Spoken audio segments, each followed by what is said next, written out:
อ่อนจรดาวมองมนฟ้าง่อมเงาใจไปทุกหย่อมยาวิเวกวังเวงเงียบพักมนุษย์ตั้งหลายนอนในสำนักดักเงียบปิ้งเย็นวอยลมก็บปัดสังัดหายซอยแสงเดือนมอยลอดลายกิ่งก้านหันวุยวายแสงไฟตามบ้านมะนาวเย็นคิงสะต้อนง่อมงันจับใจป่อไหมยอดมอนมานักหน่วงค้อนหรือดีเสียงลมปัดไม้สอดไซนนทรีเคล้าเสียงดนตรีกวีข้าวเศร้าดังก้องแสนเสียงสำเนียงคนเท่าดิดเด่งปันเมาสะตานบ่กึดหาไผหือใจเหี่ยวมานปล่อยใจว่าอันตวยลมมีปินหัวจ้างแนบข้างประสมสุขแสนอารมณ์บ่ถามใครได้มีปินหัวจ้างแนบข้างประสมสุขแสนอารมณ์บ่ถามใครได้บ่ถามใครได้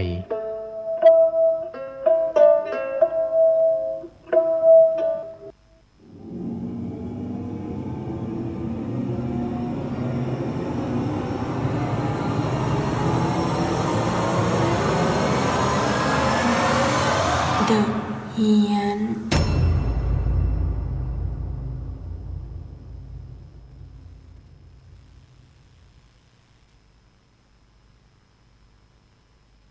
คุณกำลังฟังสถานีวิทยุเพื่อการศึกษาพระพุทธศาสนาและวัฒนธรรม FM 104.5 เมกะเฮิรตซ์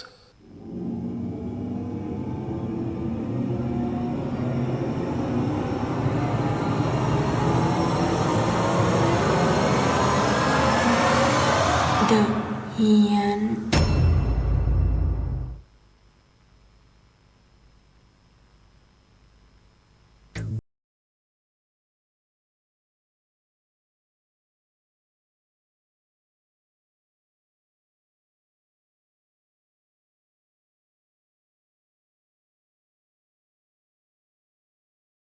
50 เมกะเฮิรตซ์สถานีวิทยุเพื่อการศึกษาพระพุทธศาสนาและวัฒนธรรมหรืออีกในย่านหนึ่งก็คือสถานีวิทยุพระพุทธศาสนาแห่งชาติและสังคม 104.50 นะฮะออกอากาศที่วัดฝายหินหลังมหาวิทยาลัยเชียงใหม่ก็เข้าสู่ในช่วงของรายการเดอะเฮียนฮะวันนี้เข้าเร็ว นานๆหลุดมาทีก็ เนื่องจากติดภารกิจด้วยแล้วก็ด้วยปัญหาสุขภาพส่วนตัวจริงๆครับเพราะว่าไหล่ผมอายุมันก็เยอะเนาะ นะมันเป็นเส้นอักเสบอะครับก็พยายามใช้ทั้งการบริหารนะฮะกายภาพนะครับพยายามจะออกกำลังนะฮะแล้วก็งดยาคลายกล้ามเนื้อแต่ก็ฉีดพ่นยาที่ทำให้ ตัวอาการมันบรรเทาก็ใช้ได้แต่ผมต้องใช้ยาขนาดแรงอ่ะเพราะไอประเภทอะไรนะเสือทั้งหลายหรือว่าเคาน์เตอร์เพชไม่อยู่ฮะไม่อยู่ลองแล้วฮะมันจะมีตัวหนึ่งผมจำชื่อไม่ได้อีกแล้วเป็นคนที่ขี้ลืมมากนะฮะไอตัวนี้ฉีดพ่นแล้วโอเคกล้ามเนื้อมันคือขยับได้เลยนะฮะแต่มันจะอยู่ได้ฤทธิ์มันจะอยู่ได้ประมาณ1.5 ชั่วโมงถึง2 ชั่วโมงเอาไว้เดี๋ยวผมจะโพสต์ลงไปคือไม่ได้มีส่วนได้ส่วนเสียกับสินค้าเขานะฮะแต่ผมมองว่าอาการอย่างผมอะมันมีเยอะนะครับที่โอ้เดี๋ยวต้องมันปวดนู่นตัวนี้ไปหาหมอท่านลองตัวนี้ก่อนถ้าตัวนี้เอาไม่อยู่แสดงว่าท่านอาการหนักมากเกินไปเพราะผมว่าผมอาการหนักนะ แต่พอฉีดสเปรย์ตัวนี้เข้าไปเฮ้ยเวิร์ก นะมันบรรเทาได้จริงแต่ในช่วงที่ท่านไม่รู้สึกเจ็บท่านต้องบริหารด้วยนะฮะก็คือเพื่อให้เส้นมันคลายนะครับแล้วก็ไม่ให้พังผืดมันเกาะที่สะบักด้านหลังนะฮะมันก็จะช่วยได้ผมค่อนข้างคือถือได้ว่าอาการค่อนข้างจะจากเมื่อก่อนมันยกได้แค่เนี้ย ตอนนี้ได้พอสมควรก็ถือว่าจาก 90% แล้วกันเนาะนะฮะตอนนี้น่าจะเหลือสักประมาณ 60%ก็คือมันลดลงมาเรื่อยๆแต่จะบอกว่าเฮ้ยมันจะยังครับต้องใช้เวลาพอสมควรคุณหมอบอกประมาณปีหนึ่งนะฮะ ซึ่งอันเนี้ยผมต้องบอกก่อนว่าครูบาอาจารย์ของผมก็เป็นนะพระนี่ก็เป็นไอ้เรื่องเส้นอย่าว่างั้นนี้ท่านอาจารย์พระครูสมุวิสุวัตรท่านเจ้าอาวาสก็เคยเป็นอาจารย์ท่านก็บอกว่าท่านก็ใช้เวลานะฮะท่านไม่ได้ใช้ยาเลยนะอาจารย์บอกว่าท่านใช้วิธีการยืดแขนบ้างนะฮะบีบนวดหัวไหล่ออกกำลังแล้วมันก็หายผมก็เลยยึดหลักของพระอาจารย์มาเป็นหลักถือว่าท่านเป็นครูผมก็ทำมั่งยิ่งทำยิ่งปวดยิ่งทำยิ่งปวด ก็เลยโอ้ย ไม่ไหวก็เลยต้องพ่นสเปรย์แล้วพ่นสเปรย์เสร็จปุ๊บโอเคแล้วก็ใช้ได้นะฮะลองดูผมจำชื่อไม่ได้จริงๆนะฮะแล้วเดี๋ยวจะเอามาบอกนะฮะถ้ามีโอกาสนะครับที่ต้องรีบมาจัดรายการวันนี้เพราะว่าผมไม่แน่ใจว่าวันพรุ่งนี้จะจัดได้หรือเปล่าเนื่องจากว่าวันเสาร์อาทิตย์เนี่ยผมจะมีงานคือเป็นงานเป็นงานวิ่งนานาชาตินะครับแล้วมันต้องไปสแตนด์บายตี 4ต้องสแตนด์บายตี 4เพราะมีการถ่ายทอดสดนะครับแต่ช่องเนี่ยไม่แน่ใจว่าเป็นช่องอสมทภาคเหนือนะครับหรือว่าช่อง MCOT เดี๋ยวต้องขอดูก่อนนะครับ อันนี้ต้องบอกก่อนมันเป็นมหกรรมการวิ่งนานาชาติแล้วเป็นต่างชาติทั้งนั้นเลยผมถึงต้องไปสแตนด์บายให้พวกพี่ๆเขาก่อนนะแล้วและคราวนี้เดี๋ยวต้องบอกก่อนนะครับว่าสัปดาห์หน้าผมก็ต้องเดินทางสู่กรุงเทพมหานครเพราะว่าต้องพาคุณแม่ไปพบคุณหมอที่โรงพยาบาลวชิระอันเนื่องมาจากว่าศูนย์เวชศาสตร์นิวเคลียร์นะฮะขอนัดคุณแม่เพื่อตรวจมวลกระบุเขาเรียกความแข็งของมวลกระดูกนิดนึงนะครับแล้วจากนั้นก็จะเป็นการตรวจประจำไตรมาสไม่ไตรสิถ้าไตรแปลว่า3นะฮะจะบอกจะตุลมาส ทุกๆ4 เดือนนะครับก็ประมาณนี้นะประมาณนี้นะก็มีหน้าที่เพราะว่าเราต้องทำหน้าที่นิดหนึ่งนะครับในส่วนของความเป็นพระอรหันต์นะครับประจำบ้านพอพูดถึงพระอรหันต์ประจำบ้านเนี่ยเราก็มาเข้าสู่ในเรื่องของการทำบุญหลายๆท่านเนี่ยนะฮะโดยเฉพาะวัยรุ่นมักจะพูดเสมอโอ๊ยถ้าอย่างเงี้ยไม่ทำบุญกับพระแล้วฉันไปทำบุญกับพ่อแม่ทุกคนก็จะเทตรงนั้นนะฮะพระอรหันต์ทางบ้านเนี่ยของบ้านของเราดีที่สุดอันนี้ถูกต้องเลยพี่เลี้ยวไม่เถียง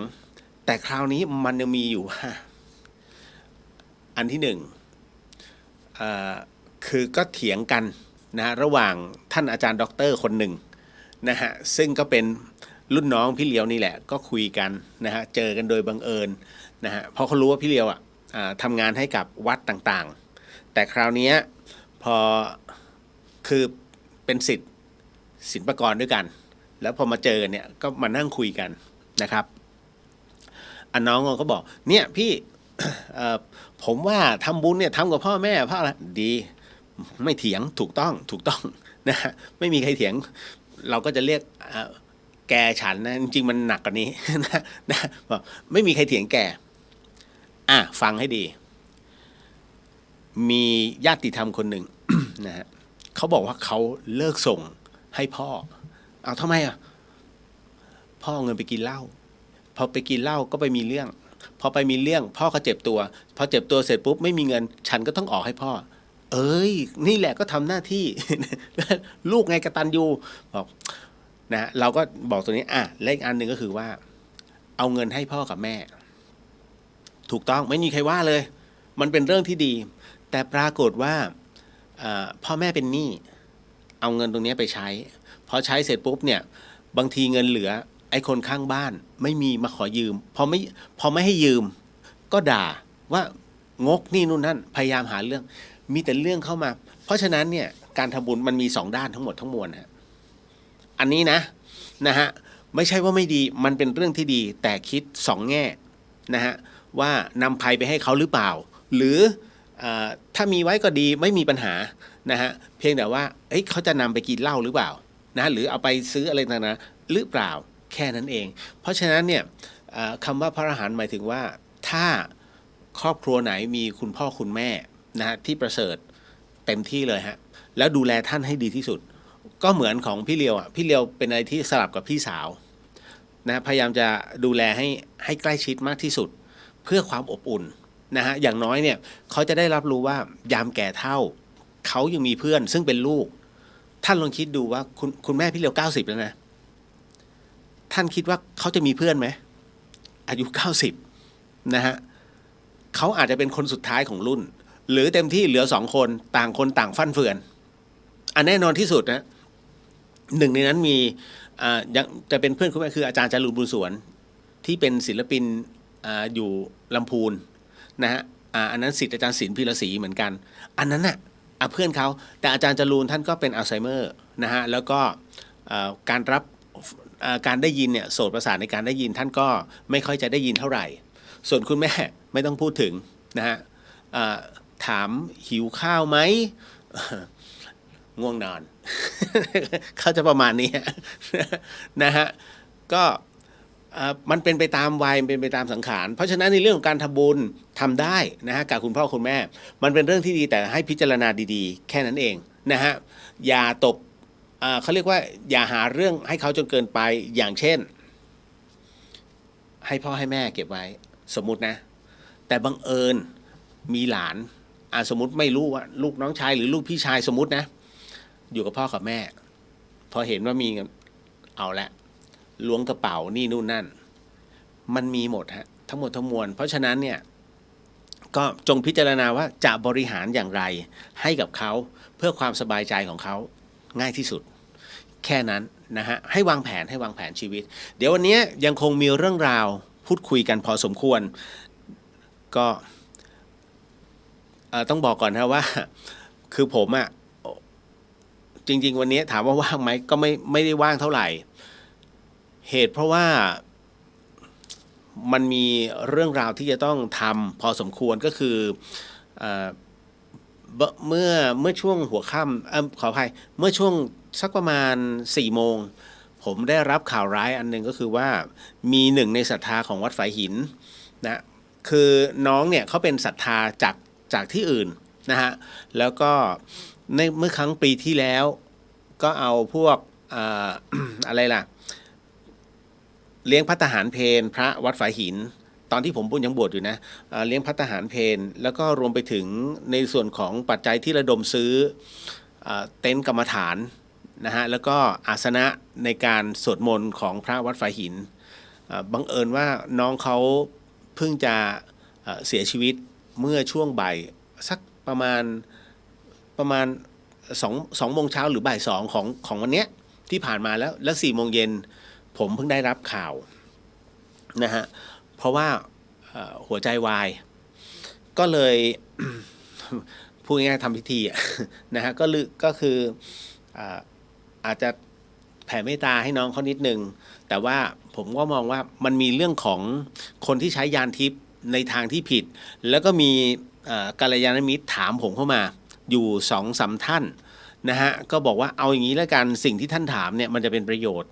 นะกับคุณผู้ฟังทั้งหมดทั้งมวลนะตรงนี้ก็เลยเอาเรื่องราวตรงนี้มาคุยกันนะกับที่เป็นข่าวอยู่นะฮะของจะเอ่ยชื่อจะผิดไหมเนี่ยนะฮะเอาไม่เอ่ยชื่อเขาแล้วกันนะฮะเอาใช้คำว่าคนที่มียานแล้วกันนะง่ายๆนะครับเดี๋ยวไว้คุยกันต้องบอกก่อนเดี๋ยวเมื่อคืนวานเนาะนะฮะฝนฟ้าก็ยังเทกระหน่ำทำให้บ้านช่างเคียนตรงสุเทพเนี่ยตรงเทศบาลช้างเผือกนะฮะน้ำก็ท่วม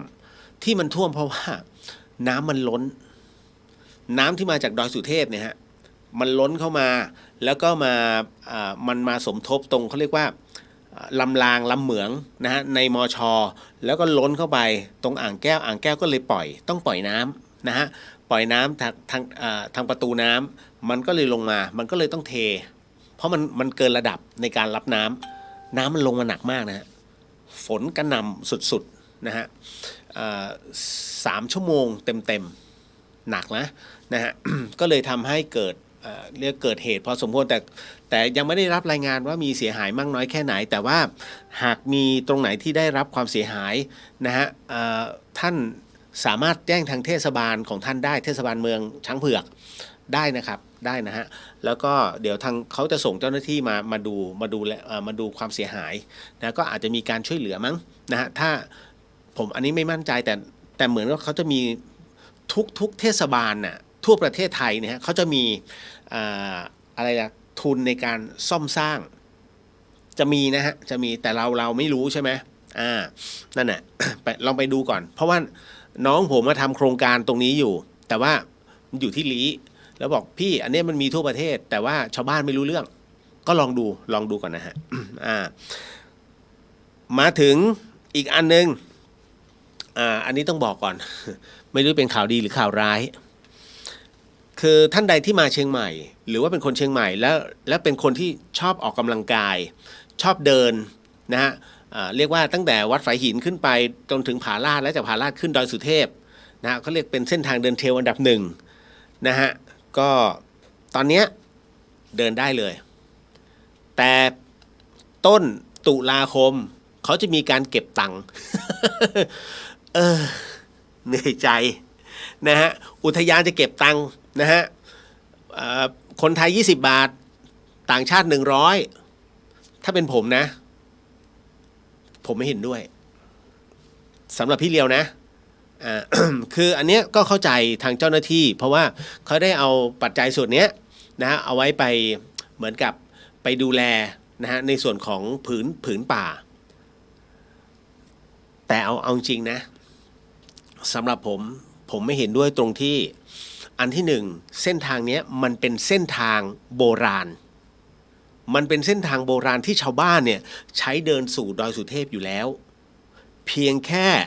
ปัจจุบันมันถูกประกาศเป็นอุทยานสุเทพปุยพอประกาศเป็นอุทยานเสร็จปุ๊บท่านมาเก็บเงินนะตรงเนี้ยเอาจริงนะผมไม่ถูกต้องสำหรับผมนะผมว่าไม่ถูกต้อง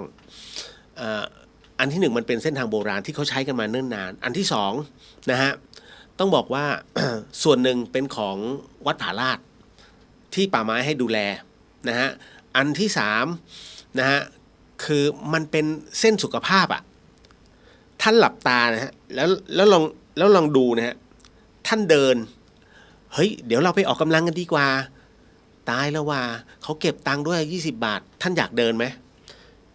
คนไทยนี่นะต่อให้เก็บ2 บาทเข้าห้องน้ำเนี่ยยังไม่อยากจะจ่ายเลย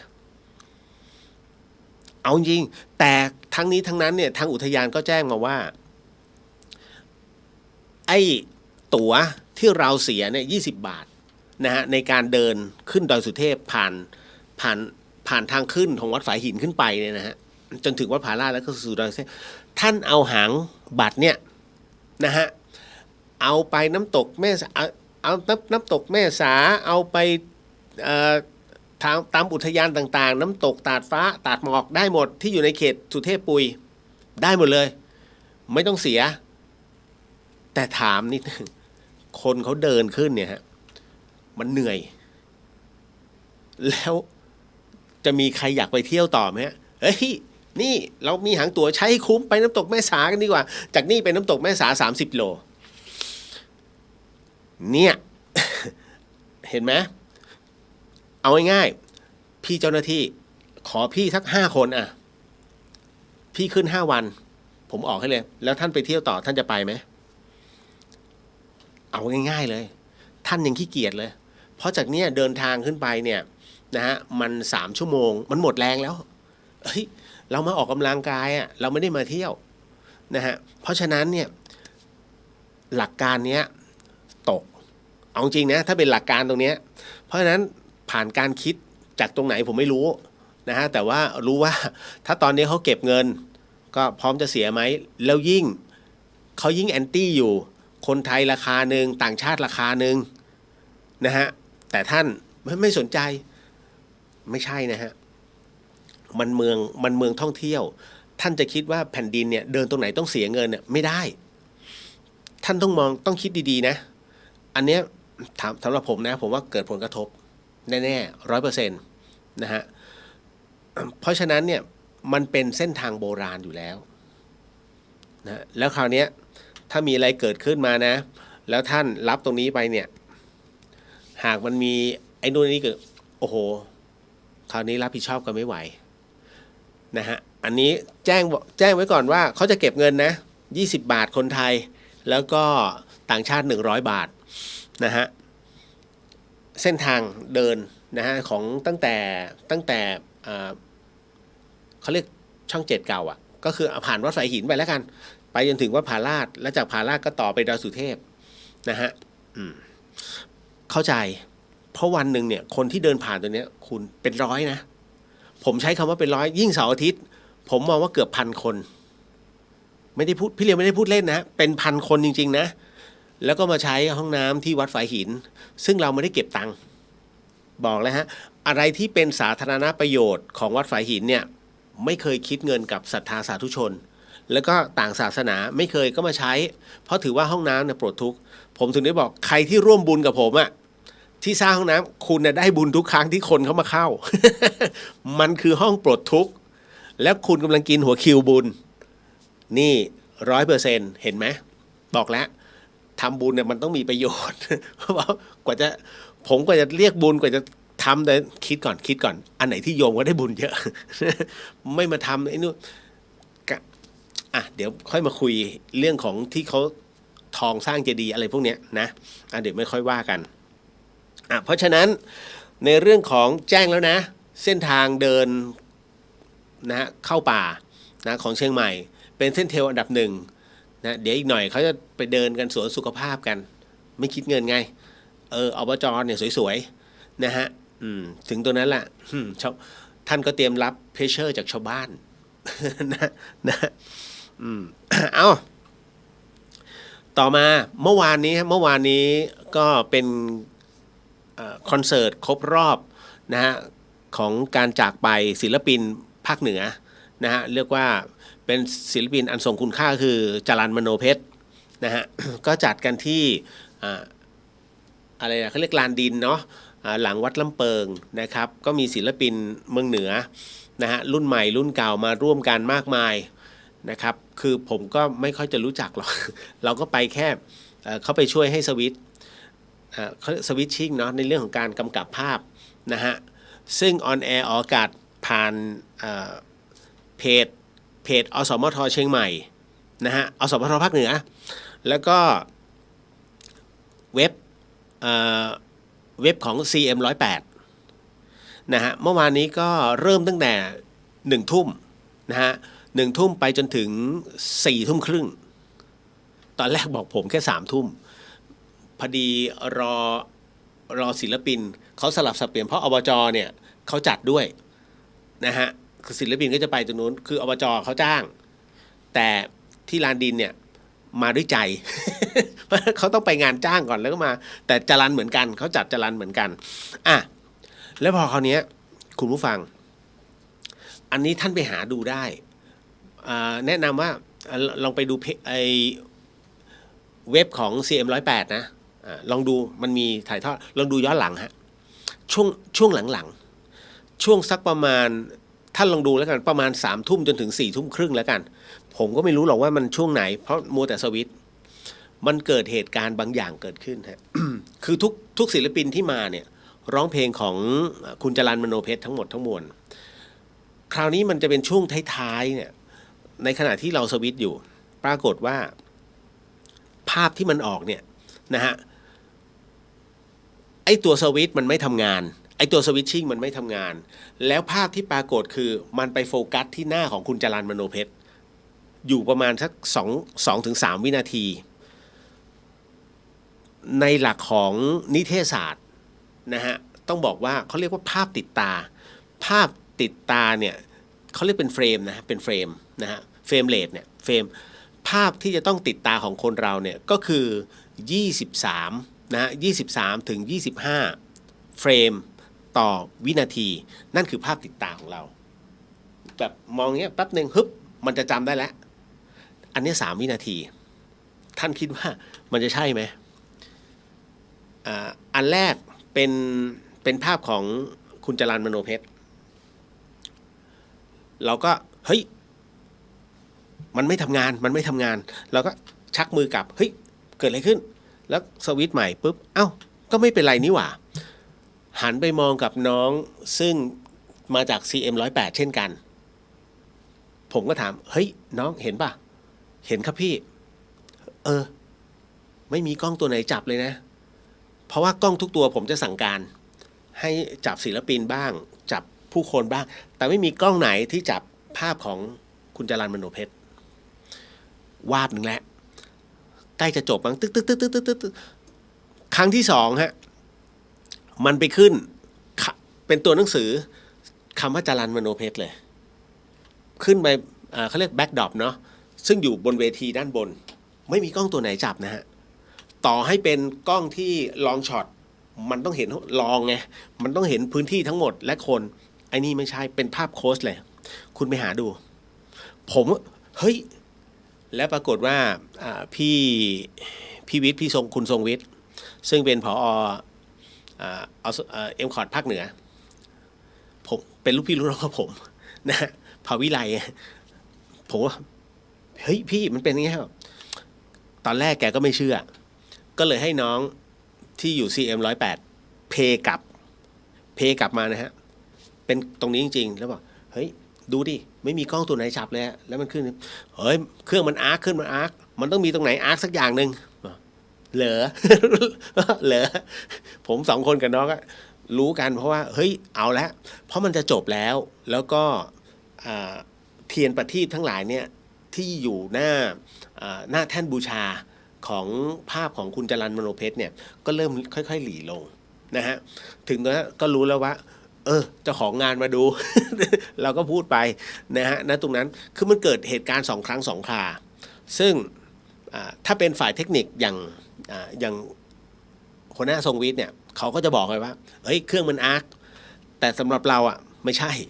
ไม่มีกล้องตัวไหนจับแต่ภาพทะลึ่งมาเป็นโฟกัสเต็มๆไปลองดูนะฮะไปลองเพลย์เล่นๆมันก็เกิดเหตุการณ์ประหลาดมันอาจจะอาร์คจริงๆก็ได้นะฮะแต่ทำไมมันกล้องตัวไหนล่ะไม่ใช่เครื่องผมแน่ๆแค่นั้นแหละเพราะผมยังสวิตช์อยู่เหมือนเดิมยกเว้นไอ้อันแรกที่ผมคุมสวิตช์ไม่ได้แล้วเฮ้ยมันไปได้ยังไงแค่นั้นอันนั้นตัวหนึ่งแต่ส่วนอีกอันนึงทำเขาเรียกบังคับได้เนาะสวิตชิ่งได้แต่พอกดไปอีกตัวหนึ่งมันไปขึ้นชื่อจรัญ มโนเพชรได้ยังไงไม่รู้ไม่มีกล้องตัวไหนจับนะฮะอันนี้ก็เลยเป็นเล่าสู่กันฟังนะเรื่องต่อมาอันนี้หนึ่งแล้วกันนะฮะวันอาทิตย์นี้ขึ้น15ค่ำเนาะ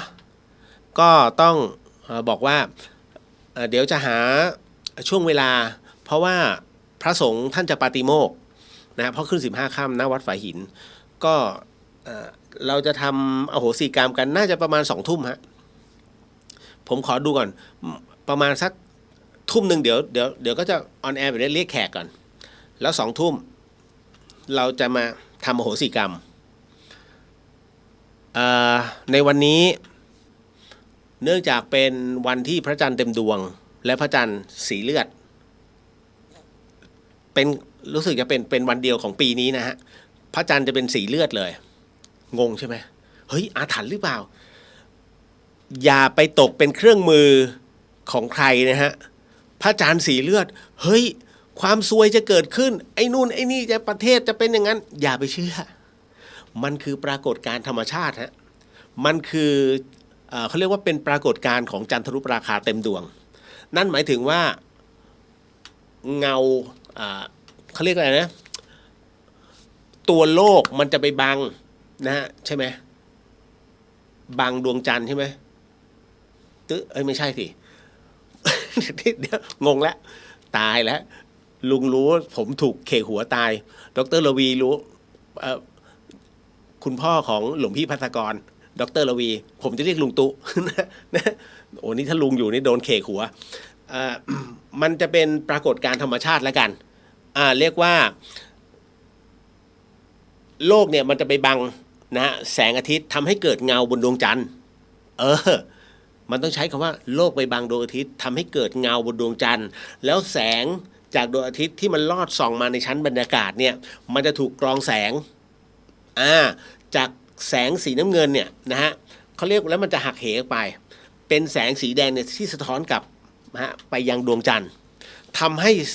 แล้วก็ผ่านชั้นบรรยากาศแล้วพร้อมกับฝุ่นบนโลกทำให้อะไรนะดวงจันทร์ มันติดปากดวงจันทร์จะเป็นสีแดงมันเป็นปรากฏการณ์ทางธรรมชาติทางวิทยาศาสตร์ซึ่ง1 ปีจะมีไม่กี่ครั้งแต่ปีนี้มีครั้งเดียวก็คือวันที่7นี้แล้วเป็นวันขึ้น15 ค่ำดังนั้นก็จะเรียกว่าอันที่1ทำอโหสิกรรมอันที่2ก็หลายๆท่านก็เรียกร้องในส่วนของการถอนคุณไสยนะฮะเดี๋ยวจะเติมเข้าไปเพราะฉะนั้นเดี๋ยวผมจะทำพิธีในเรื่องของถอนคุณไสยก่อนนะฮะเอาง่ายๆสิ่งชั่วๆออกไป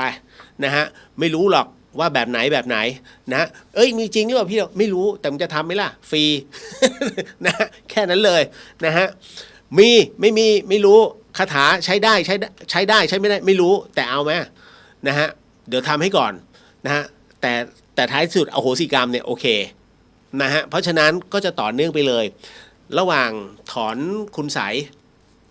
นะฮะกับอโหสิกรรมจะต่อเนื่องไปเลยนะเพราะฉะนั้นก็เตรียมตัวดีๆนะแล้วกันฮะชำระร่างกายให้มันเรียบร้อยนะฮะแล้วก็เป็นไปได้ถ้าศีล8สักครึ่งวันหลังก็ไม่มีปัญหานะฮะเสร็จจากอโหสิกรรมเสร็จปุ๊บก็มาสมทานศีล5อีกก็ไม่มีปัญหานะฮะหลายๆท่านบอกว่าเฮ้ยมาทำครึ่งกลางมันได้เหรออยู่ๆมาศีล8ทำไมไม่ศีล8ยาวล่ะเอาที่สะดวกถ้าใจมันพร้อมที่จะ8มันบริสุทธิ์หมดแต่ถ้า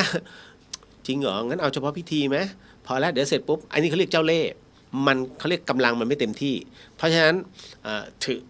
ให้โอกาสชีวิตสัก10 ชั่วโมงหรือ8 ชั่วโมงในเรื่องของการถือศีล8แต่ขอให้ใจของเราถือล้วนๆโอเคตกลงเนาะใน Facebook นะฮะทำใน Facebook เลียวพุทธิสิทธิ์นะฮะขออภัยเลียวเดียนแล้วก็พุทธิสิทธิ์รัตนสมบูรณ์นะฮะเดี๋ยวขอดูก่อนเพจวัดฝายหินมหาหลังมชไม่รู้ว่าไลฟ์ได้ป่ะถ้าไลฟ์ได้ก็เดี๋ยวจะไลฟ์นะฮะอันนี้บอกไว้ก่อนเนาะก็วันอาทิตย์เจอกันเอาแน่นอนแล้วกันทุ่มครึ่งนะฮะ ก็ทำพิธีในเรื่องของถอนคุณไสยแล้วก็มาในเรื่องของอะไรล่ะอโหสิกรรม ต้องตบนะ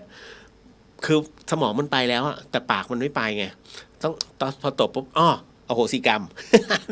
นะปวดหัวกับตัวเองเดี๋ยวหลังจากที่คุยกันเรื่องคนที่เขามียานทิพย์กันเป็นที่เรียบร้อยเราก็จะมานั่งสมาธิกันนะฮะแล้วก็จากนั้นเราก็จะมาตอบคำถามกันนะก็แผ่เมตตาก่อนแล้วก็มาตอบคำถามกันนะฮะกับสิ่งที่น้องๆถามเข้ามาเลยเวลามั่งไม่เป็นไรเนาะ นะเดี๋ยวขออนุญาตแป๊บหนึ่งขอทักทายก่อนเดี๋ยวนะคือวันนี้ผมก็โพสต์ Facebook ไปในเรื่องของเวลาท่านเชื่อไหมว่าเราทุกคนน่ะเป็นตกหลุมพรางคำว่าเวลาเนี่ยมันเป็นมายามันเดินของมันอยู่แล้วนะฮะเพราะฉะนั้นเนี่ยพอเราไปตกหลุมพรางเสร็จปุ๊บเนี่ยท่านจะใช้คำว่าไม่มีเวลาว่ะทั้งที่24 ชั่วโมงเท่ากันซึ่งใครเป็นคนที่แบ่งโลกแบ่งหรือเราแบ่งหรือมนุษย์แบ่งมนุษย์เป็นคนที่แบ่งไทม์โซนแบ่งจากกลางวันและกลางคืนแค่นั้นเลยนะฮะนับจากการหมุนรอบตัวเองของโลกนะฮะดังนั้นเนี่ยในเมื่อเราแบ่งแล้วจริงๆคำว่าเวลาล่ะมันอยู่ตรงไหนมันอยู่ทุกที่ฮะมันไปของมันเพราะฉะนั้นเราไปตกหลุมมันตรงนั้นนั่นเองนะก็เลยบอกไว้ก่อนว่าจริงๆแล้วเนี่ย เวลามันอยู่ที่ตัวเรากำหนดในส่วนของที่ต้องบอกว่าเฮ้ยเราต้องพักให้มันได้12 ชั่วโมงช่วงเวลา4 ทุ่มเวิร์กที่สุดนะฮะ5 ทุ่มขนาดนี้ตี 1นะฮะระวังเดี๋ยวจะเป็นโรคตับโรคหัวใจนะฮะเมื่อพักผ่อนไม่พอเพราะณช่วงเวลานี้ ร่างกายเรามันจะทำงานอย่างนี้ซึมซับไม่ได้ว่าเลยนะครับว่ามันตามหลักวิชา แต่ผมถามว่าใครเป็นคนกำหนดร่างกายของเราแค่นั้นเลยสมมุตินะอย่างที่ผมบอกอะตอนเนี้ย3 ทุ่มนะฮะท่านบอกว่าเฮ้ยเดี๋ยวมันร่างกายมันจะไม่ทำงานนะเดี๋ยวตับมันจะนะซึมซับเอาแต่สารพิษแล้วถ้ายังไงเนี่ยงั้นเราต้องไม่ให้ถึง3 ทุ่มเว้ยเราต้องไม่ถึงสมมุติงั้นถอยไทม์โซนไปโอ้โหไปอยู่ดูไบเหมือนตอนนี้ที่กำลังมีบางคนบินไปดูไบ นะครับไปอยู่ตรงนั้นไทม์โซนไม่ได้ไง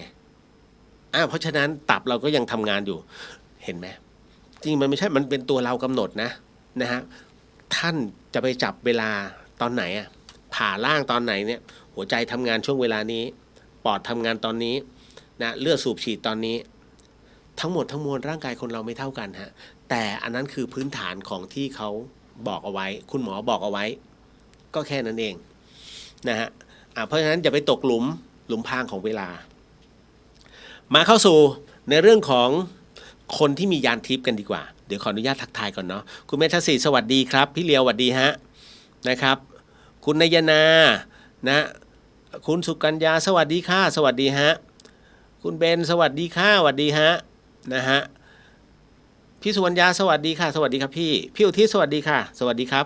ขอบพระคุณมากฮะพี่อุทิศส่งเหรียญกระสาบนะฮะมาให้สวยมากนะครับคือผมเป็นคนที่ชอบสะสมเหรียญนะฮะก็เป็นอะไรที่ชอบเป็นทุนเดิมอยู่แล้วพอพี่อุทิศส่งมาแต่ละครั้งผมก็จะดีใจมาก แต่พยายามจะเก็บความดีใจเอาไว้นิ่งๆ นะฮะคุณวิทาสวัสดีครับคุณเลียวสวัสดีครับผมนะฮะ ตกลงได้ไฟล์ที่มันบีบอัดไฟล์ที่คุณวิดาได้บันทึกเอาไว้เนี่ย1 ชั่วโมง 50 กว่านาทีถือว่าเป็นไฟล์ที่ใหญ่มากไฟล์ที่จะต้องแปลงเนี่ยโดยปกติมันใช้ไม่ได้เลยต่อให้เป็นไฟล์ที่เขาแบบมืออาชีพเนี่ยมันก็ยากเพราะว่ามันกินเขาเรียกว่ากินจะบอกไงดีคือมันหลายกิกอยู่กินพื้นที่กินเมมเยอะพอสมควรครับเพราะมันแปลงจากวบนะฮะไปเป็น MP4 อย่างเงี้ยค่อนข้างนานเลยฮะนะฮะคุณเลงครับสวัสดีครับคุณเลียวสวัสดีฮะนะฮะ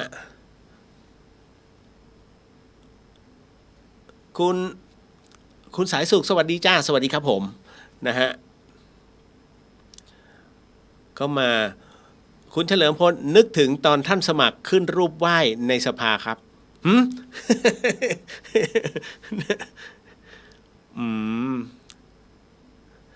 คุณสาวินีสวัสดีค่ะนะฮะคุณบูนสวัสดีครับสวัสดีครับนะฮะก็ไม่ซีเรียสกันนะฮะวันนี้ก็จะบอกก่อนว่าในเรื่องของคนที่เขาคงไม่เอ่ยชื่อนะเพราะว่าจะบอกว่าเขาผิดหรือเปล่าผมไม่ก้าวล่วง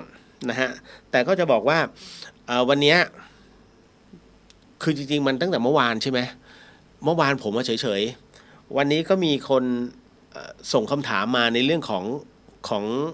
น้องผู้หญิงคนนี้นะฮะว่าเฮ้ยพี่รู้เรื่องนี้ไหมนะซึ่งเขาคือผมว่าได้ยินตั้งแต่มีรายการทีวีแล้วนะฮะก็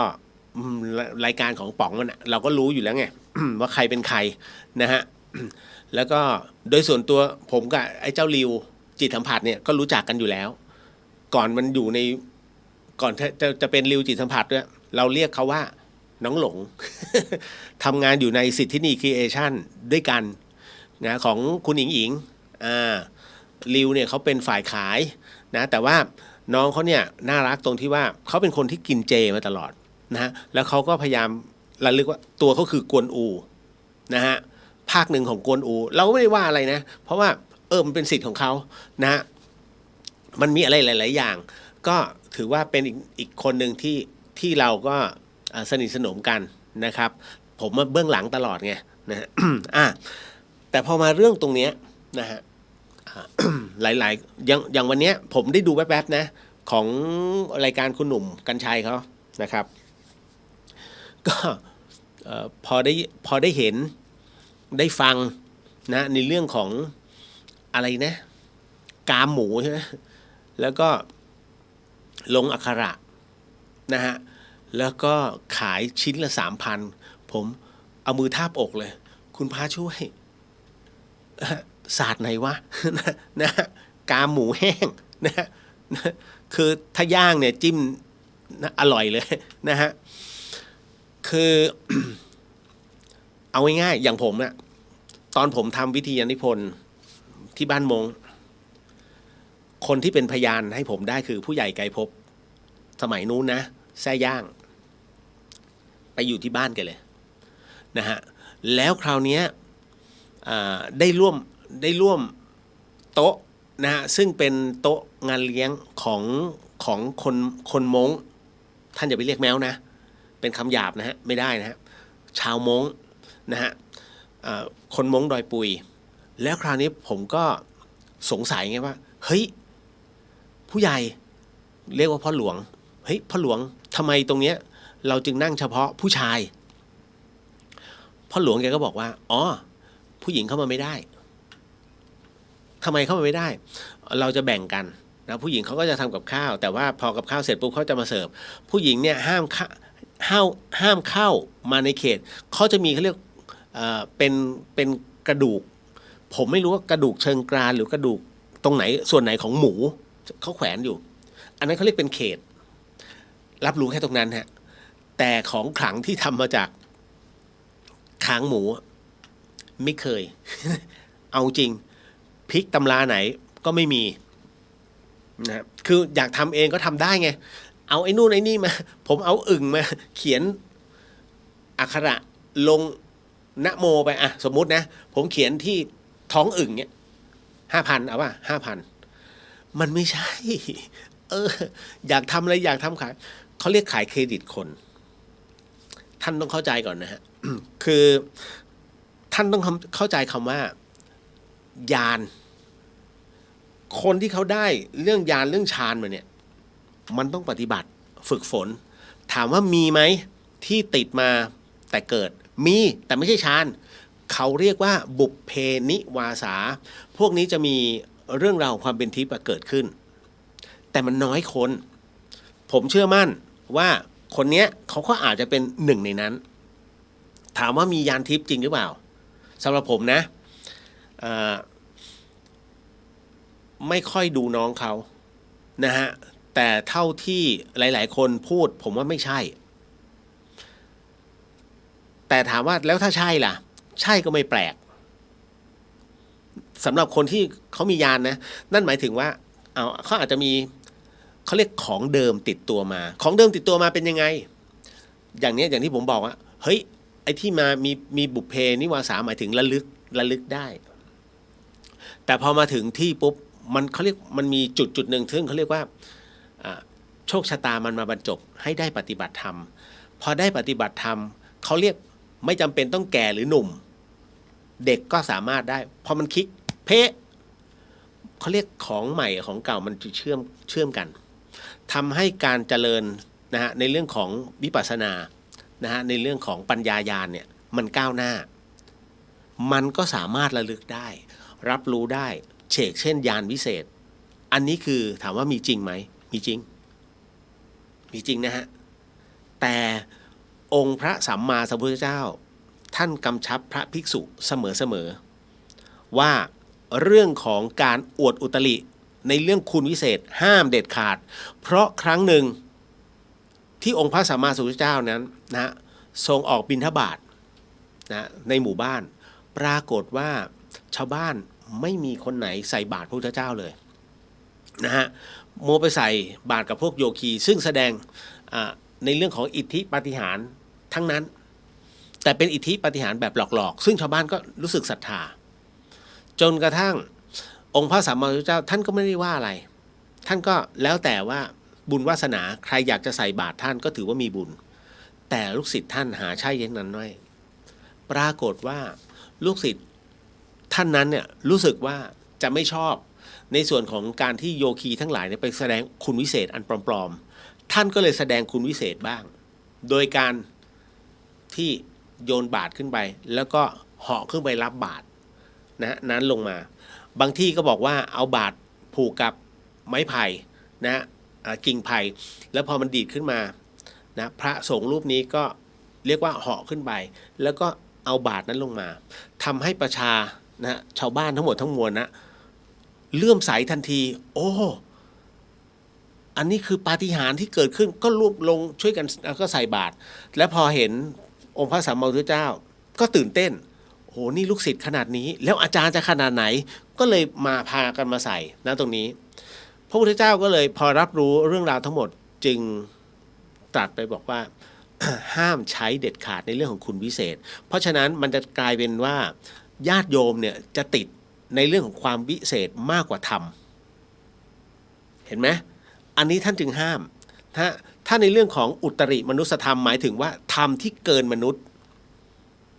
วันนี้ที่ผมเขียนนะธรรมที่มันเกินมนุษย์เหนือธรรมชาติซึ่งตรงนี้แม้มีในตนก็ไม่ควรแสดงออกไปนะฮะเพราะถ้าแสดงออกมานี่ไงฮะอย่างคนอย่างชาวบ้านเนี่ยอย่างปุถุชนคนธรรมดาที่มีญาณทิพย์นี่ไงพอแสดงเดือดร้อนไหมหมอบีไงฮะให้มีแล้วเพื่ออะไรประกาศตนเหรอยังมีหลายคนฮะที่ต้องโดนนะ เพราะฉะนั้นพระพุทธเจ้าถึงไม่ให้แสดงไงเพราะแสดงปุ๊บมันจะมีเรื่องราวเข้ามาหาตัวแล้วเป็นโทษทั้งนั้นไม่ใช่คุณนะฮะการที่จะเป็นผู้วิเศษออกไปเนี่ยมันมีแต่โทษถามว่าพระสงฆ์เนี่ยฮะพ่อแม่ครูบาอาจารย์มีไหมผมบอกเลยมีทุกรูป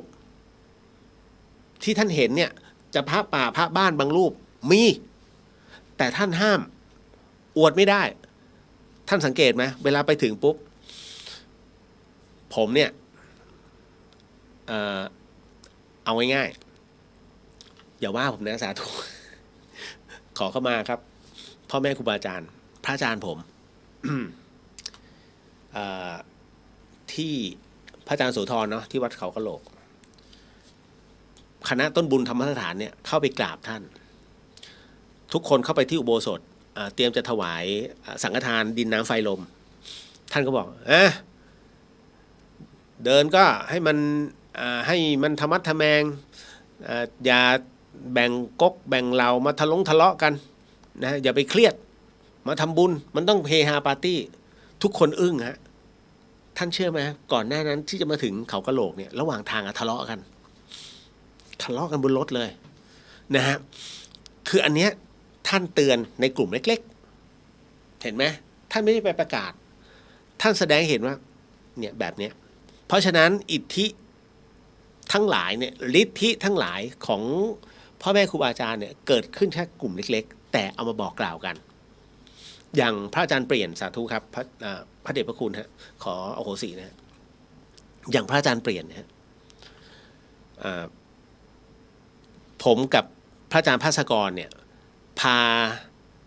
ลูกศิษย์ของท่านที่อยู่ในคอร์สวิปัสสนากรรมฐานรุ่นแรกๆเลยนะนั่งรถตู้แล้วก็นั่งรถเก๋งมาที่วัดอรัญญวิเวกช่วงเวลาที่พระอาจารย์เปลี่ยนท่านรับแขกพอดีก็เตรียมที่จะถามหลายคำถามเลยนะฮะแต่พอไปถึงปุ๊บพระอาจารย์เปลี่ยนลงมานั่งท่านเทศฟึบ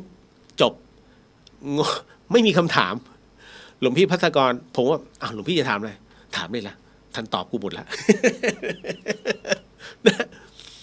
อันเนี้ยคือท่านมีแต่ไม่ได้เอามาแสดงแบบนี้นะครับเพราะฉะนั้นการแสดงอะไรออกมาที่มันเกินแบบเนี้ยมันเป็นโทษแต่ถามว่ามันเป็นผลดีไหมแรกๆเป็นผลดีเพราะทุกคนศรัทธานะโอ้ยคนนี้อย่างรู้ไว้ติดต่อตรงนั้นตรงนี้ได้เห็นไหมพอนักข่าวจี้ติดต่อได้ยังไงมันเป็นแบบไหนนะฮะที่มาเกิดขึ้นยังไงคิดว่าตัวเองทำได้จริงเหรอมันจะไปไม่เป็น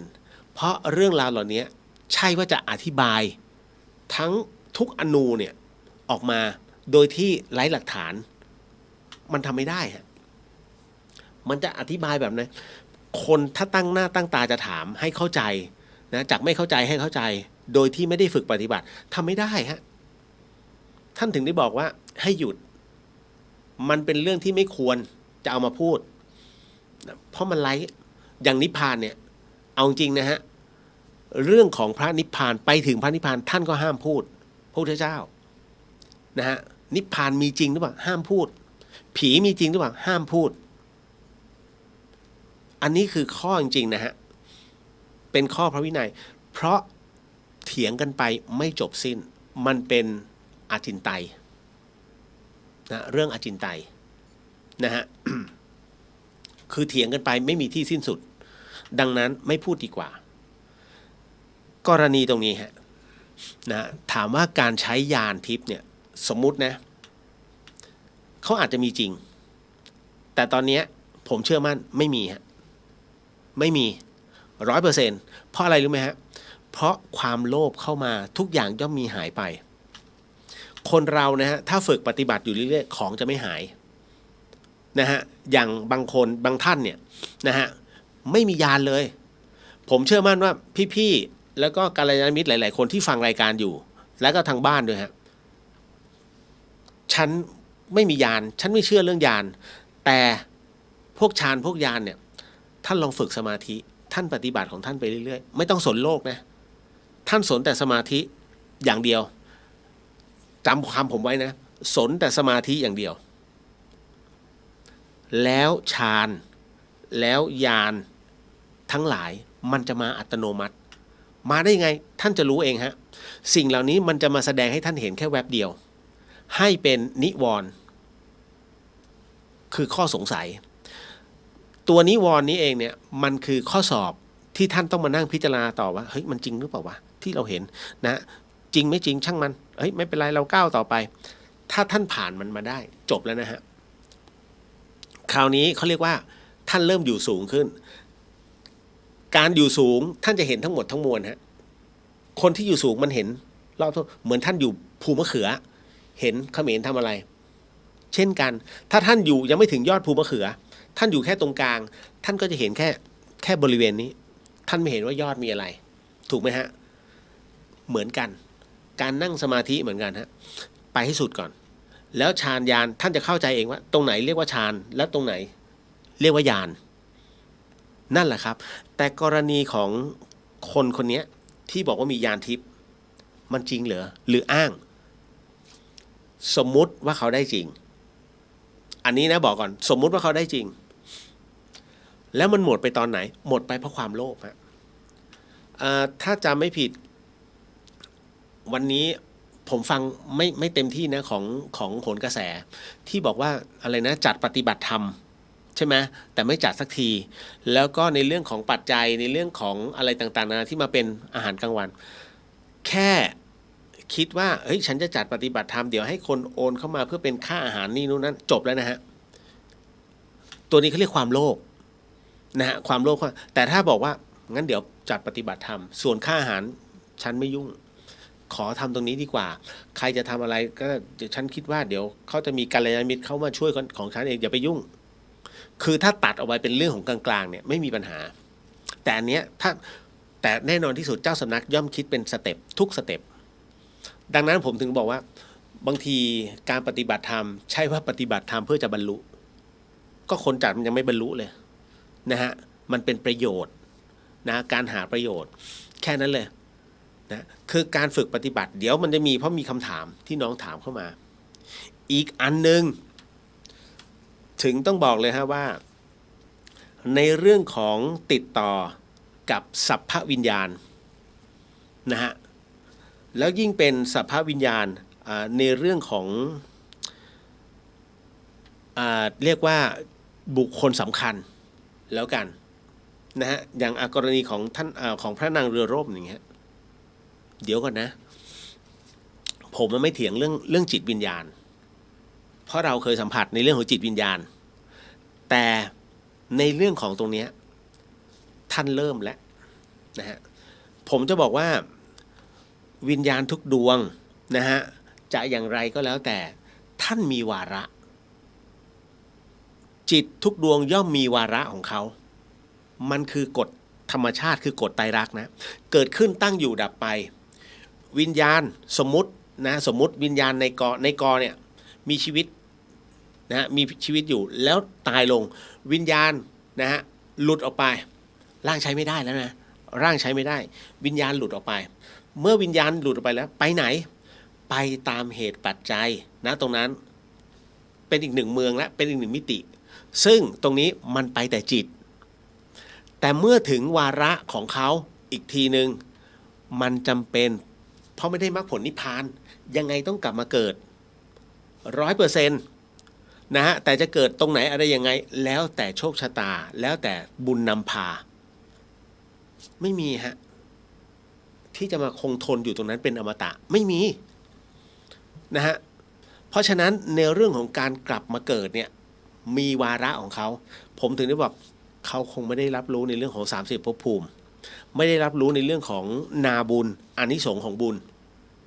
รู้ว่าทำบุญรู้ว่าไอ้นู้นไอ้นี้อธิษฐานแบบนี้คืออธิษฐานแค่คำอธิษฐานผมว่าหากระจายแล้วนะฮะเพราะฉะนั้นในส่วนของตัวนี้ผมถึงได้บอกเลยว่าเฮ้ยไม่ใช่แล้วล่ะคือเรื่องของการที่ท่านจะไปติดต่อในเรื่องของบุคคลสำคัญนะตรงนี้แล้วยิ่งเป็นในส่วนของเอาง่ายๆท่านพระนางใช่ไหมสุนันทาพระนางเรือล่มอะฮะนั่นนะฮะผมจำชื่อพระนามท่านไม่ได้นะฮะที่ท่านอะไรล่ะที่มีศาลอยู่ตรงวัดกู้นะฮะวัดกู้ปากเกร็ดอ่ะผมอยากจะถามนะรู้จักวัดกู้ไหมบางคนบอกถ้าบ้านอยู่ปากเกร็ดเนี่ยจะรู้ผมบ้านอยู่นนท์แล้วบ้านเพื่อนผมอยู่แถววัดกู้ผมไปวัดกู้ตั้งแต่ยังไม่ได้ทำเลยตั้งแต่เป็นพื้นตั้งแต่มีเรือเขาเอาซากเรือที่เขาเรียกเรืออะไรนะเรือ100 ศพเอาไปตั้งตรงนั้นเป็นเรือโดยสารซึ่งมีประตูแคบๆแล้ว100 ศพจริงไหมไม่ถึงแต่เกือบ100มันล่มตรงปากอ่าวของตรงนั้นเป็นวังน้ำบนเลยวัดกู้ไปหน่อยนึงฮะไม่ใช่ตรงวัดกู้เลยนะเลยวัดกู้ไปอีกมันจะเป็นช่วงน้ำบนเขาเรียกมันจะเป็นตรงเกาะเกร็ดมันจะเป็น3 แพร่งแล้วตรงนั้นน้ำวนคนตายเยอะมากสมัยก่อนแล้วเรือเนี่ยไม่น่าจะเป็นเรือข้ามฟากเลยสักอย่างมันล่มเพราะว่ารับคนเกินขนาดแล้วคราวนี้ที่ตายเป็น100 คนมันเป็นกระจกเลยนะเพราะคนที่ตายเนี่ยนะที่ตายเป็นเพราะว่าคนเดียวฮะแล้วคนนั้นอ้วนประตูมันเล็กไงแล้วไอ้คนเนี้ยเขายืนเป็นคนสุดท้ายอยู่ตรงประตูทางออกแล้วพอมันล่มอันนี้ก็ขวางอย่างนี้เลยคนอื่นออกไม่ได้ตายหมดเลยฮะโอ้โหเรื่องนี้นานมากนะฮะจนแบบเป็นที่โจทย์จันโจทย์ขานนะฮะแล้วก็ตอนหลังก็ท่านเจ้าว่าก็พัฒนาวัดกู้ขึ้นมานะฮะแล้วก็มาในส่วนของการสร้างศาลของพระนางเรือร่มนะฮะคือเรื่องของเรื่องที่ขึ้นชื่อว่าพระนางเรือร่มเพราะว่าพระนางเจ้าอ่านว่าสุนันทาเทวีใช่ไหมถ้าผมจำไม่ผิดเพราะพระรูปของท่านอยู่ที่สวนสุนันทา นะฮะเป็นอีกหนึ่งพระชายาในรัชกาลที่5ที่พระองค์รักมากคราวนี้ท่านจะเสด็จไปยังพระราชวังบางปะอินทางเรือก็ไปพอดีไปเจอช่วงน้ำวนนั่นนะฮะก็เลยเป็นที่มานะตัวนี้เขาเรียกพระนางเรือร่มที่มาที่ไปคร่าวๆแค่ตรงนั้นแต่ผมก็จะบอกว่าแหมคุณยานทิพย์คนนี้มันจะสื่อไปทั้งหมดจริงๆเนี่ยผมต้องบอกว่าคนประเภทนี้ไม่ได้มีคนเดียวผมถึงบอกเหนือฟ้ามันยังมีฟ้าอย่างผมเก่งในเรื่องของ สมมุตินะผมเรื่องเก่งในเรื่องของทำมิวสิกวิดีโอแบบนี้มันยังมีเด็กรุ่นใหม่ที่ขึ้นมาแล้วเก่งกว่าผมอีกก็ทำแบบนี้ขึ้นมามันยังมีคนที่เก่งกว่าเราเยอะอย่าไปบอกโอ้โหค่าติดต่ออย่าไปแสดงฮะมันไม่เกิดประโยชน์กับเราอันนี้บอกไว้เลยกรณีตรงนี้นะฮะในส่วนของที่บอกว่าปฏิบัติกับเขาแล้วต้องมรรคผลนะจะได้หวังมรรคผลนิพพานไม่ได้อะตราบใดก็ตามที่ยังวุ่นวายกับทางโลกยากมากนะแล้วดูตัวถ้าแบบเนี้ยมัวคิดไอ้เรื่องเดี๋ยวต้องเอาทองตรงนั้น ถ้าอยากจะทำท่านเจ้าว่าท่านจัดการเองในเรื่องของตรงนี้ฮะนะคือกิเลสเขาตัวเท่าช้างนะไอคนปฏิบัติก็ไปเห็นไหมแล้วพอความมันแตกขึ้นมาเป็นกระบวนเลยนั่นแหละมันก็เลยทำให้เกิดเรื่องราวตรงนี้ขึ้นเจนยานทิพย์ใช่ไหมต้องบอกว่าเขาดังมาได้อย่างไรถ้าผมจำไม่ผิดนะฮะเหมือนกับเรื่องจริงผ่านจอใช่ไหมยุคแรกๆเลยอ่ะที่มีคนจมน้ำแล้วเจ้าหน้าที่หาไม่เจอแล้วก็เชิญน้องเจนคนนี้มาแล้วน้องเจนบอกอยู่ตรงนี้ค่ะติดอยู่ตรงนี้ค่ะได้เพราะเจ้าตัวเขามาบอกเจ้าหน้าที่ก็เลยดำไปแล้วก็อยู่ตรงนั้นจริงๆตั้งแต่นั้นเป็นต้นมาอันเนี้ยน้องเขาเกิดจากตั้งแต่ตอนนั้นเป็นต้นมาถ้าจำไม่ผิดนะนั่นนะฮะ ก็ทั้งหมดทั้งมวลนะลองพิจารณากันเอาเองนะเพราะว่าพระพุทธเจ้าท่านบอกแล้วว่าจงใช้ปัญญานะฮะให้เป็นประโยชน์มากที่สุดในเรื่องของการพิจารณาทั้งหมดทั้งมวลผิดไม่ผิดเราเท่านั้นที่รับรู้เพราะเราตัดสินใจไปแล้วนั่นคือตัวเรานะฮะก็เอาคร่าวๆแค่นี้ก่อนจริงๆข้อมูลเนี่ยเดี๋ยวไปติดตามตามข่าวเองนะฮะเพราะผมมีหน้าที่แค่จะบอกว่าในเรื่องของญาณของฌานแต่ละคนที่ปฏิบัติได้ไม่ต้องมาแสดงไม่ต้องมาค่าคือผู้พิเศษเห็นไอ้นู่นเห็นไอ้นี่นะฮะคือถ้าเขาถามขึ้นมาเนี่ยคุณเนี่ยจะเข้าตาจนนะฮะว่าเห็นแล้วยังไงเห็นพญานาคแล้วพญานาคมีรูปร่างเป็นไหนสเก็ตดูสิเมืองเขาเป็นยังไงไหนลองถามสินะฮะไหนภาษาของเขาต้องมีสิภาษาเขียนยังไงจบเลยฮะมันโดนไล่ทีละสเต็ปเหมือนผมไล่ร่างทรงพญาตากพระเจ้าตากผมไล่เลยพระเจ้าตากเหรอครับอยากทราบว่าคนสนิทของท่านมีกี่คนชื่ออะไรมั่งฮะและตอนนั้นเนี่ยท่านอยู่ตรงไหนเมืองอยู่ตรงไหนออกเลยพระเจ้าตากออกเลยคือถ้าอยากรู้ต้องไล่ให้จนแล้วถ้าเขาตอบได้ทุกคำถามโดยที่ไม่ด่ากลับมานะฮะคือด่ากลับมาคือประมาณกูขี้เกียจคิดขี้เกียจตอบอันนั้นคือคนที่เขาเรียกทรงปลอมนะฮะวันนี้ก็ยังมีน้องที่ถามเรื่องทรงมาเนี่ยจริงๆมันมีหลายคำถามว่าผมค่อยๆคัดเอามันเยอะนะที่ถามเข้ามานะฮะอันนี้ต้องขอบอกไปก่อนแล้วถามผ่านพระอาจารย์มาอีกนะครับวันนี้ถ้าไม่เป็นเรื่องของน้องคนนี้ผมก็คงจะขอไปคือผมจะหาเวลาแบบนี้จะนั่งสมาธิ2 ชั่วโมงก็ทุกวันนะเพราะว่ามันมีทั้งคนป่วยมีทั้งคนที่รอนะตรงเนี้ยที่พอเสร็จปุ๊บผมก็แผ่เมตตาให้ตลอดนะฮะส่วนทุกท่านที่ร่วมบุญกับผมเนี่ยผมจะไปที่บ้านจิตกุศลแล้วก็จะเขียนในใบสังฆทานเนี่ยมอบบุญตรงนี้ให้กับทุกท่านอยู่ทุกสัปดาห์ถ้ามีโอกาสที่ไปผมจะเขียนณตรงนั้นนะฮะคือผมถือว่าทุกท่านมีบุญคุณกับวัดฝายหินมีบุญคุณกับทางพระพุทธศาสนาในเมื่อเขาให้เราต้องให้เขาในเมื่อเราให้เขาเป็นปัจจัยที่คืนไปไม่ได้งั้นเราก็ส่งบุญให้ด้วยความเต็มใจก็แค่นั้นเองฮะเพราะฉะนั้นผัดกันให้ด้วยความเต็มใจมันมีความสุขไงนะใครไม่รู้แต่เรารู้ของเราแค่นั้นฮะ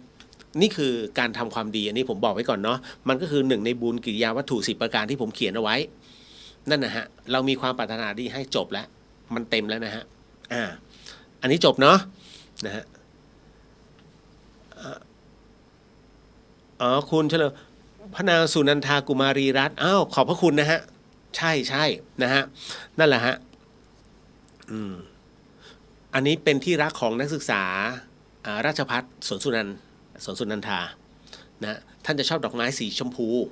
ถ้าจำไม่ผิดนะนั่นแหละผมว่าเก็บทุกเม็ด ไม่เพราะว่าเคยไปที่หน้าศาลตรงนั้นด้วย แล้วก็ไปตรงพระราชวังบางปะอินด้วยนะฮะแล้วก็ไปตรงจุดไม่ใช่จุดได้ไปยืนตรงวัดกู้แล้วก็มีคนชี้นู่นตรงนู้น นู่นตรงนู้นไปหมดแล้วฮะถึงได้รับรู้ไงว่าอ๋อพอคนเนี้ยเขาบอกมาผมถึงรู้จริงหรือปลอมนั่นแหละ น้องสาวินีบอกว่าทำบุญแล้วทวงคืนผลจะเป็นยังไงคะช่วยคนแล้วทวงบุญคุณทวงบุญคุณผลเป็นยังไงคะทำบุญแล้วทวงคืนเนี่ยคือมันต้องดูที่เหตุก่อนนะผมยกตัวอย่างนะฮะไม่รู้ว่าหลายๆท่านจำได้หรือเปล่าเรื่องนี้เกิดขึ้นนานมากแล้วนะปี58 59นะหลวงพี่ภัสกรยังอยู่นะฮะคือมีท่านรองศาสตราจารย์ท่านหนึ่งทำบุญสร้างกุฏินะฮะให้กับวัดแห่งหนึ่งเป็นวัดป่าในราคา 200,000 บาทถวายเลย 200,000 บาทปรากฏว่าเมื่อกุฏิเสร็จปุ๊บท่านรองศาสตราจารย์ท่านนี้ก็ไปนะฮะอยากจะไปดูหน่อยว่าชื่อตัวเองที่กุฏิเนี่ยนะฮะมันไม่ได้เป็นชื่อเยอะเหมือนที่ทำกุฏิของผมนะอันนั้นผมทำเป็นแผ่นเลยทุกวันนี้ยังอยู่เลย นะอันนี้ก็เป็นเหมือนกับเป็นแผ่นอะไรแผ่นสลักที่ติดไว้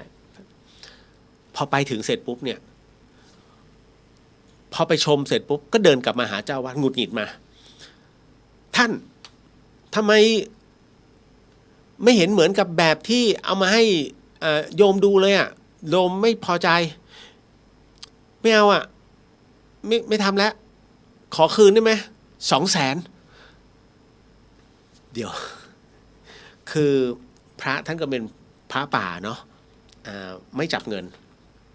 เมื่อโยมทำตรงนี้มาแล้วก็เอาไปสร้างก็คือจบแต่คราวนี้ท่านให้เหตุผลว่าด้วยจุดตรงนั้นเนี่ยถ้าสร้างแบบที่เคยให้ไปเนี่ยมันจะไม่แข็งแรงแล้วมันสามารถถล่มได้ง่ายท่านจึงต้องสร้างแบบที่มันรับน้ำหนักได้แล้วมีประโยชน์มากที่สุดแต่โยมไม่ฟังฉันต้องการแบบเนี้ยเราก็มานั่งนึกเดี๋ยวก่อนนะพระอยู่หรือมึงอยู่ นะคือสร้างแล้วกันไงแต่พอเรียกคืนท่านก็ให้คืนนะฮะท่านให้คืนนะก็ท่านก็ไม่ได้ว่าอะไรนะฮะก็แต่ขอทยอยคืนเพราะว่าวัดไม่ได้มีเงินมากขนาดนั้นในเมื่อโยมทำมาตัวนี้ทั้งหมดทั้งมวลเนี่ยมันทำเรียบร้อยแล้วท่านก็เหมือนกับท่านจะใช้อยู่ประมาณ4 เดือนนะ4-5 เดือนเนี่ย200,000เนี่ยนะฮะท่านรองศาสตราจารย์นั้นก็ได้เงินคืนแต่ก็ไม่ไปวัดนี้เลยนะชีวิตปัจจุบันปั๊มเป๋อนะฮะไบโพล่านะฮะแล้วก็อารมณ์ขึ้นลงเวียงไม่มีใครครบด้วยอันนี้กรณีตรงนั้นนะฮะแต่กรณีของตรงอันเนี้ยเดี๋ยวผมต้องบอกก่อนว่าทวงคืนเนี่ยพระหรือโยมอันนี้ต้องบอกก่อนนะฮะถ้าสมมุติว่าเฮ้ยดูแล้วมันไม่เป็นไปตามวัตถุประสงค์แล้วคืนนะฮะมันก็ถ้าเป็นเรื่องของความสมเหตุสมผลก็สามารถทวงได้นะฮะเพราะเราอยากจะทำตรงนี้แต่เขาเอาไปทำอีกอย่างหนึ่งอย่างของพี่เลียวเนี่ยถ้าจะทำสมมุตินะเอาง่ายๆเลย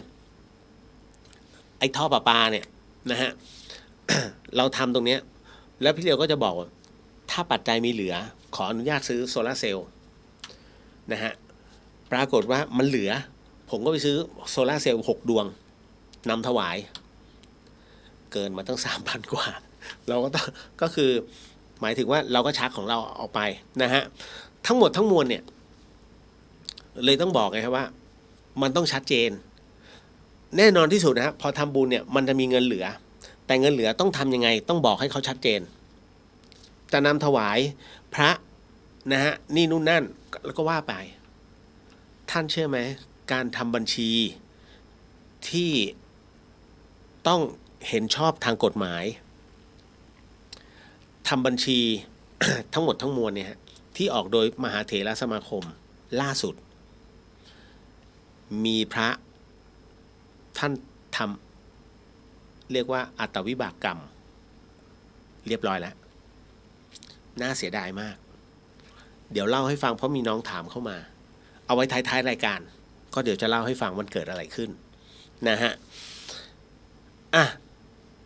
ช่วยคนแล้วทวงบุญคุณผลเป็นอย่างไรมันก็เสียความรู้สึกอะเนาะนะฮะแต่ทั้งหมดทั้งมวลเราก็จะรู้เองอะว่า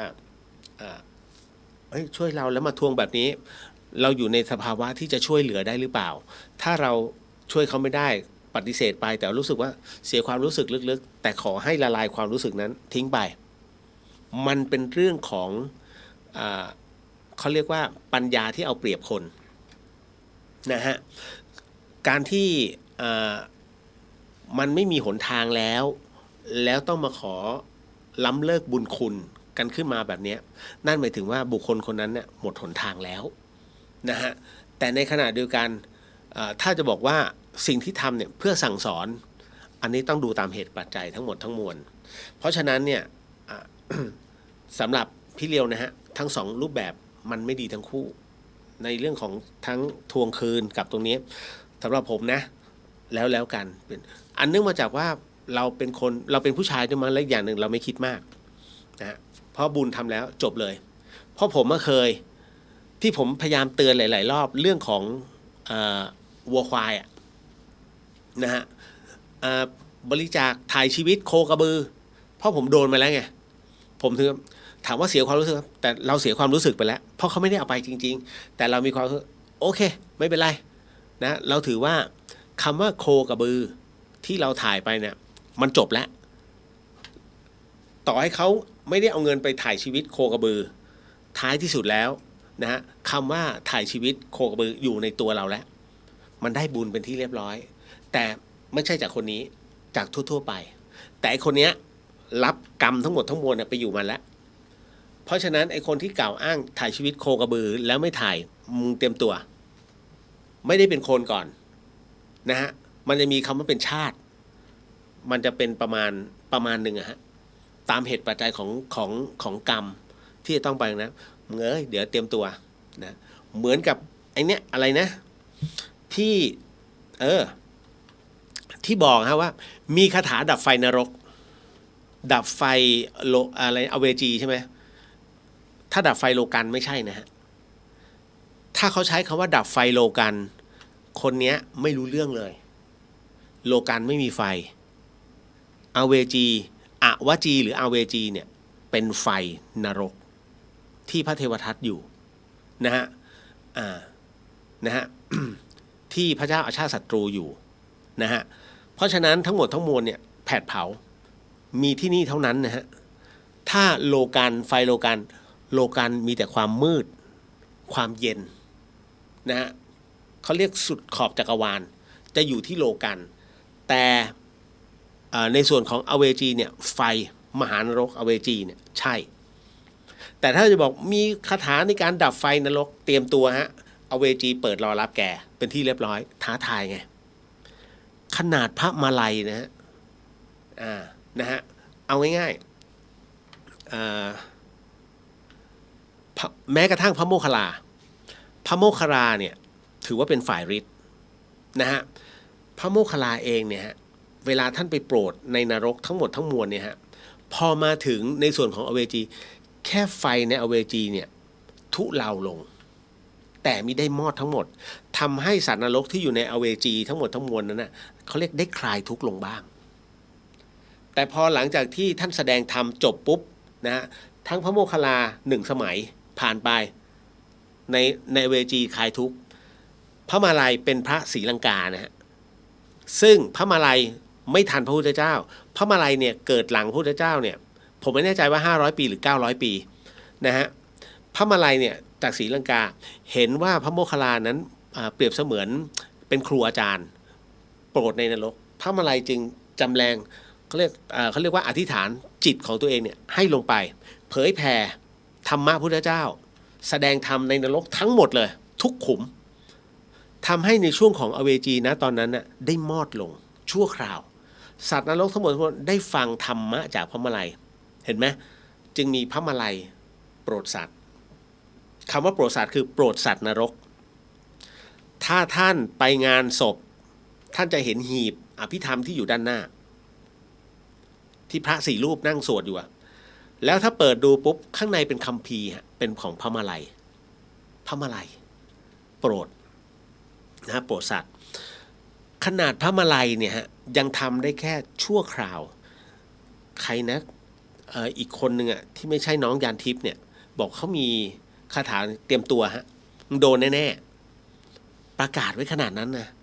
ตัวจิตนะฮะโดนแน่ๆครับ 100%อ้าวนะฮะ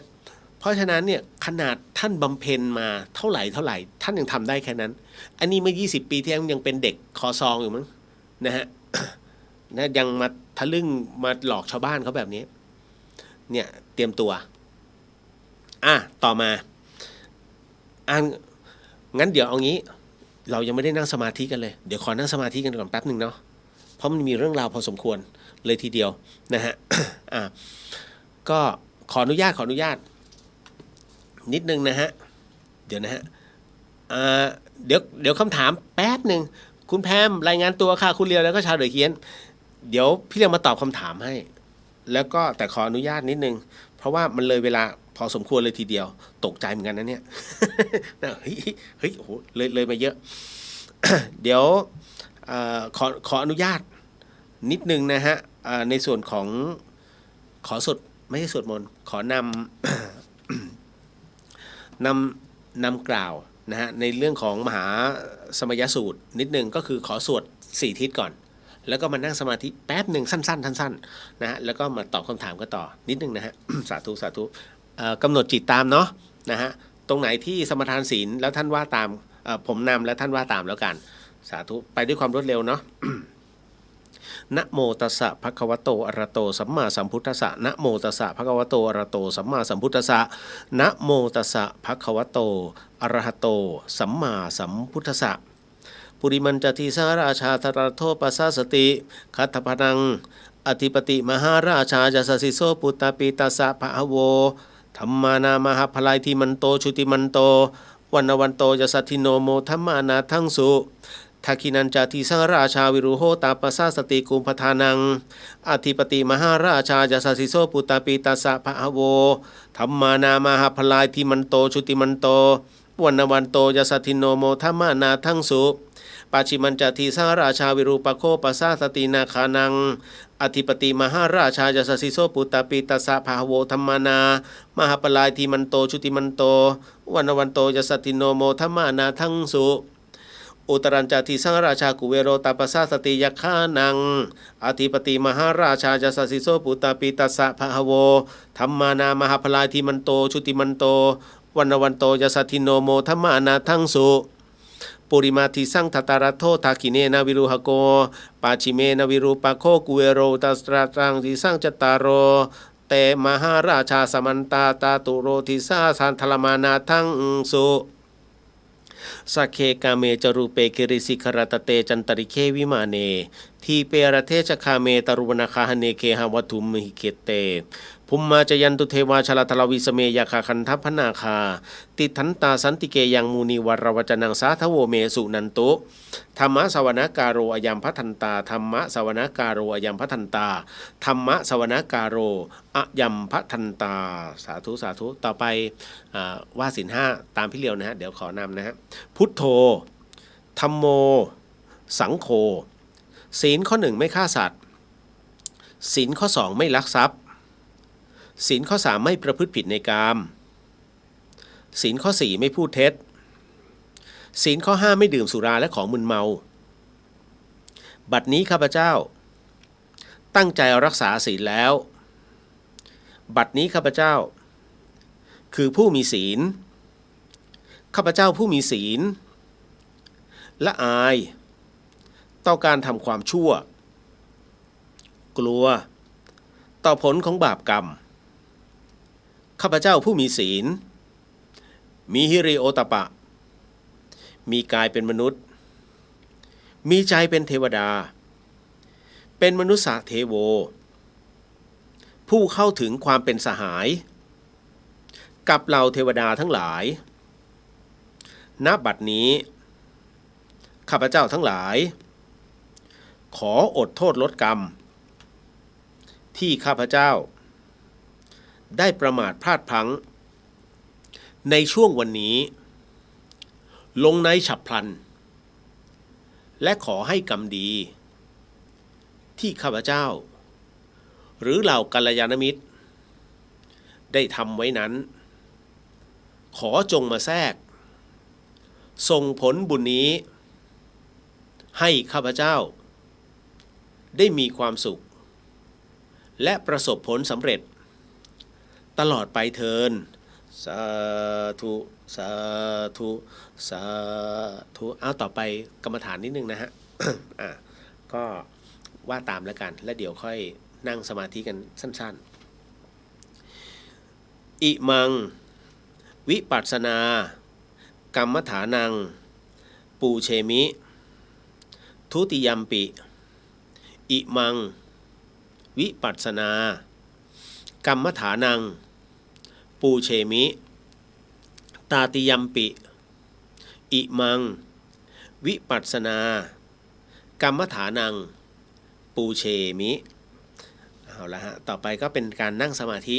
คือนั่งสมาธิก็มือขวาทับมือซ้ายนะฮะนั่งตัวตรงๆนะหรือไม่จำเป็นต้องทับแล้วแต่พระพุทธเจ้าท่านก็ไม่กำหนดนะฮะก็นั่งสบายมือนะฮะวางหน้าขานะหลังตรงๆเข้าไว้นะฮะคอตั้งตรงอย่านั่งหลังงอนะฮะมันจะเดี๋ยวมันจะไปกระทบกระดูกสันหลังนะฮะนั่งให้มันยืดๆนะอกผายไหล่พึงง่ายๆนะฮะก็เราจะเป็นการนั่งสั้นๆและที่สำคัญก็คือว่าก็ต้องบอกนะว่าเนื่องจากว่าเป็นรายการวิทยุด้วยนะครับก็ขออนุญาตในเรื่องการบรรยายธรรมสั้นๆไปนะแต่กฎของเรามันมีอยู่ว่าเวลาเรานั่งสมาธินะฮะไม่ต้องการให้ฟุ้งซ่านจนเกินไปดังนั้นอะไรที่ท่านแบกเอาไว้เนี่ยเป็นความคิดนะต้องคิดอยู่วางก่อนทิ้งมันลงไปก่อนฮะทิ้งมันลงเลยอย่าเพิ่งคิดอะไรที่ต้องวางแผนไปข้างหน้าก็อย่าเพิ่งวางแผนให้อยู่กับลมหายใจปัจจุบันนี้ที่เรากำลังนั่งสูดหายใจเข้าลึกๆผ่อนลมหายใจออกยาวๆสูดลึกๆผ่อนยาวๆอย่างนี้นะฮะแต่ถ้าไม่รู้จะใช้อะไรเป็นตัวกำหนดใช้พุทโธเป็นตัวกำหนดฮะหายใจเข้าพุทหายใจออกโธหายใจเข้าพุทหายใจออกโธเนาะก็เราลองนั่งกันไม่ถึง2 นาทีดูซิท่านจะกำหนดให้จิตอยู่กับลมหายใจได้ไหมนะฮะเนื่องจากว่าผมอย่างที่บอกนะฮะว่าไม่สามารถจะปล่อยให้ช่วงเวลามันเดดแอร์ไปได้ก็จะขอบรรยายทำไปด้วยเพราะฉะนั้นเมื่อพร้อมแล้วก็ค่อยๆหลับตาลงฮะค่อยๆหลับตาลงค่อยๆหลับตาลงเนาะเรื่องที่ผมจะบรรยายทำในช่วงของการเข้าสมาธิกันอยู่นี้เป็นเรื่องราวของหลวงปู่ขาวอนันตโยครับอาตมาบอกไว้เท่านั้นว่าให้มีสติคุมดวงจิตสัตว์นรกก็แม่นจิตสัตว์อเวจีก็แม่นจิตพระอินทร์พระพรหมก็แม่นจิตที่เข้าพระนิพพานก็แม่นจิตไม่ใช่ใครจิตไม่มีตัวไม่มีตนจิตเหมือนวอกนี่แหละแล้วแต่มันจะไปบังคับบัญชามันไม่ได้แล้วแต่มันจะปรุงจะแต่งบอกไม่ได้ไหว้ไม่ฟังเพราะฉะนั้นพระพุทธเจ้าท่านให้วางมันเสียอย่าไปยึดถือมันก็จิตนั่นแหละมันถือว่าตัวกูอยู่เดี๋ยวนี้ก็ดีเราถือว่าเราเป็นผู้ชายเราเป็นผู้หญิงก็แม่นจิตนั่นแหละเป็นผู้ว่ามันไม่มีตนไม่มีตัวดอกแล้วพระพุทธเจ้าว่าให้วางเสียให้ดับวิญญาณเสียครั้นดับวิญญาณแล้วไม่ไปก่อภพก่อชาติอีกก็นั่นแหละพระนิพพานแหละพระพุทธเจ้าบอกอย่างนั้นมันไม่อยู่ที่อื่นนรกมันก็อยู่นี่ พระนิพพานก็อยู่นี่อย่าไปคันที่อื่นอย่าไปพิจารณาที่อื่นให้คันที่สกลกายของตนให้มันเห็นเป็นอสุภะอสุพังให้เห็นเป็นของปฏิกูลให้เกิดนิพพิทาความเบื่อหน่ายนั่นมั่นนั่นแหละแต่กี้มันเห็นว่าเป็นของสวยของงามของดีดวงจิตนั้นเมื่อมีสติควบคุมมีสัพพัญญะค้นหาเหตุผลใคร่ครวญอยู่มันเลยรู้และเห็นว่าอัตภาพร่างกายนี้เป็นของปฏิกูลของเน่าเปื่อยผุพังแล้วมันจะเกิดนิพพิทาความเบื่อหน่ายจิตนั้นแหละที่เบื่อหน่ายจิตเบื่อหน่ายจิตไม่ยึดมั่นแล้วเรียกว่าจิตหลุดพ้นถึงวิมุตติวิมุตติคือความหลุดพ้นจากความยึดถือหลุดพ้นจากอุปาทานความยึดมั่นถือมั่นพ้นจากภพจากชาติตั้งใจทำเอาเด้หลวงปู่ขาวอนารโยวัดถ้ำกองเพนอำเภอเมืองจังหวัดหนองบัวลำพูเอาละฮะก็คร่าวๆเนาะค่อยๆถอนสมาธิกันเนาะค่อยๆขยับแข้งขยับขาก่อนอย่าเพิ่งเปิดเปลือกตาเนาะนะแล้วก็ขยับเนื้อขยับตัวสูดหายใจลึกๆเข้าออก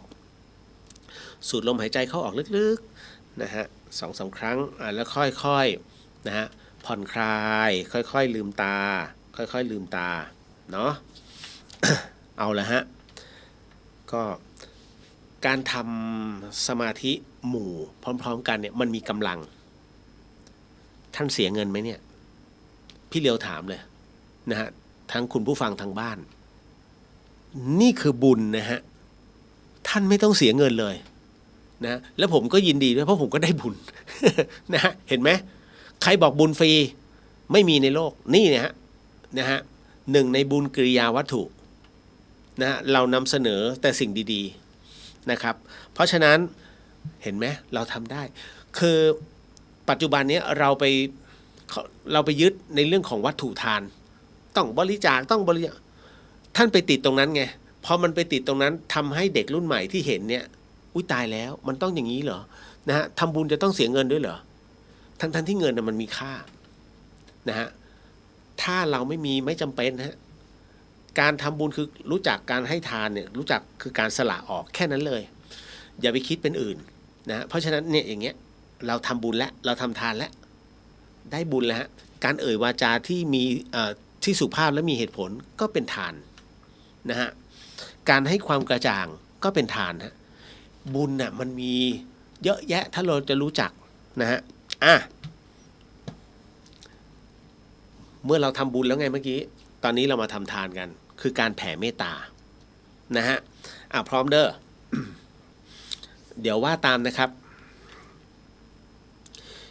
พร้อมเนาะสาธุครับอิทังเมมาตาปิตุนังโหตุสุขิตาโหนตุมาตาปิตโรขอส่วนบุญนี้จงสำเร็จแก่มารดาบิดาของข้าพเจ้าอิทังเมยาตินังโหตุสุขิตาโหนตุยาตโยขอส่วนบุญนี้จงสำเร็จแก่ญาติทั้งหลายของข้าพเจ้าอิทังเมคะรูปัชยายาจริยานังโหตุสุขิตาโหนตุคะรูปัชยายาจาริยาขอส่วนบุญนี้จงสำเร็จแก่ครูอุปชาและอาจารย์ของข้าพเจ้าอิทังสัพพเทวตานังโหตุสุขิตาโหนตุสัพเพเทวาขอส่วนบุญนี้จงสำเร็จแก่เทวดาทั้งหลายอิทังสัพพเปตานังโหตุสุขิตาโหนตุ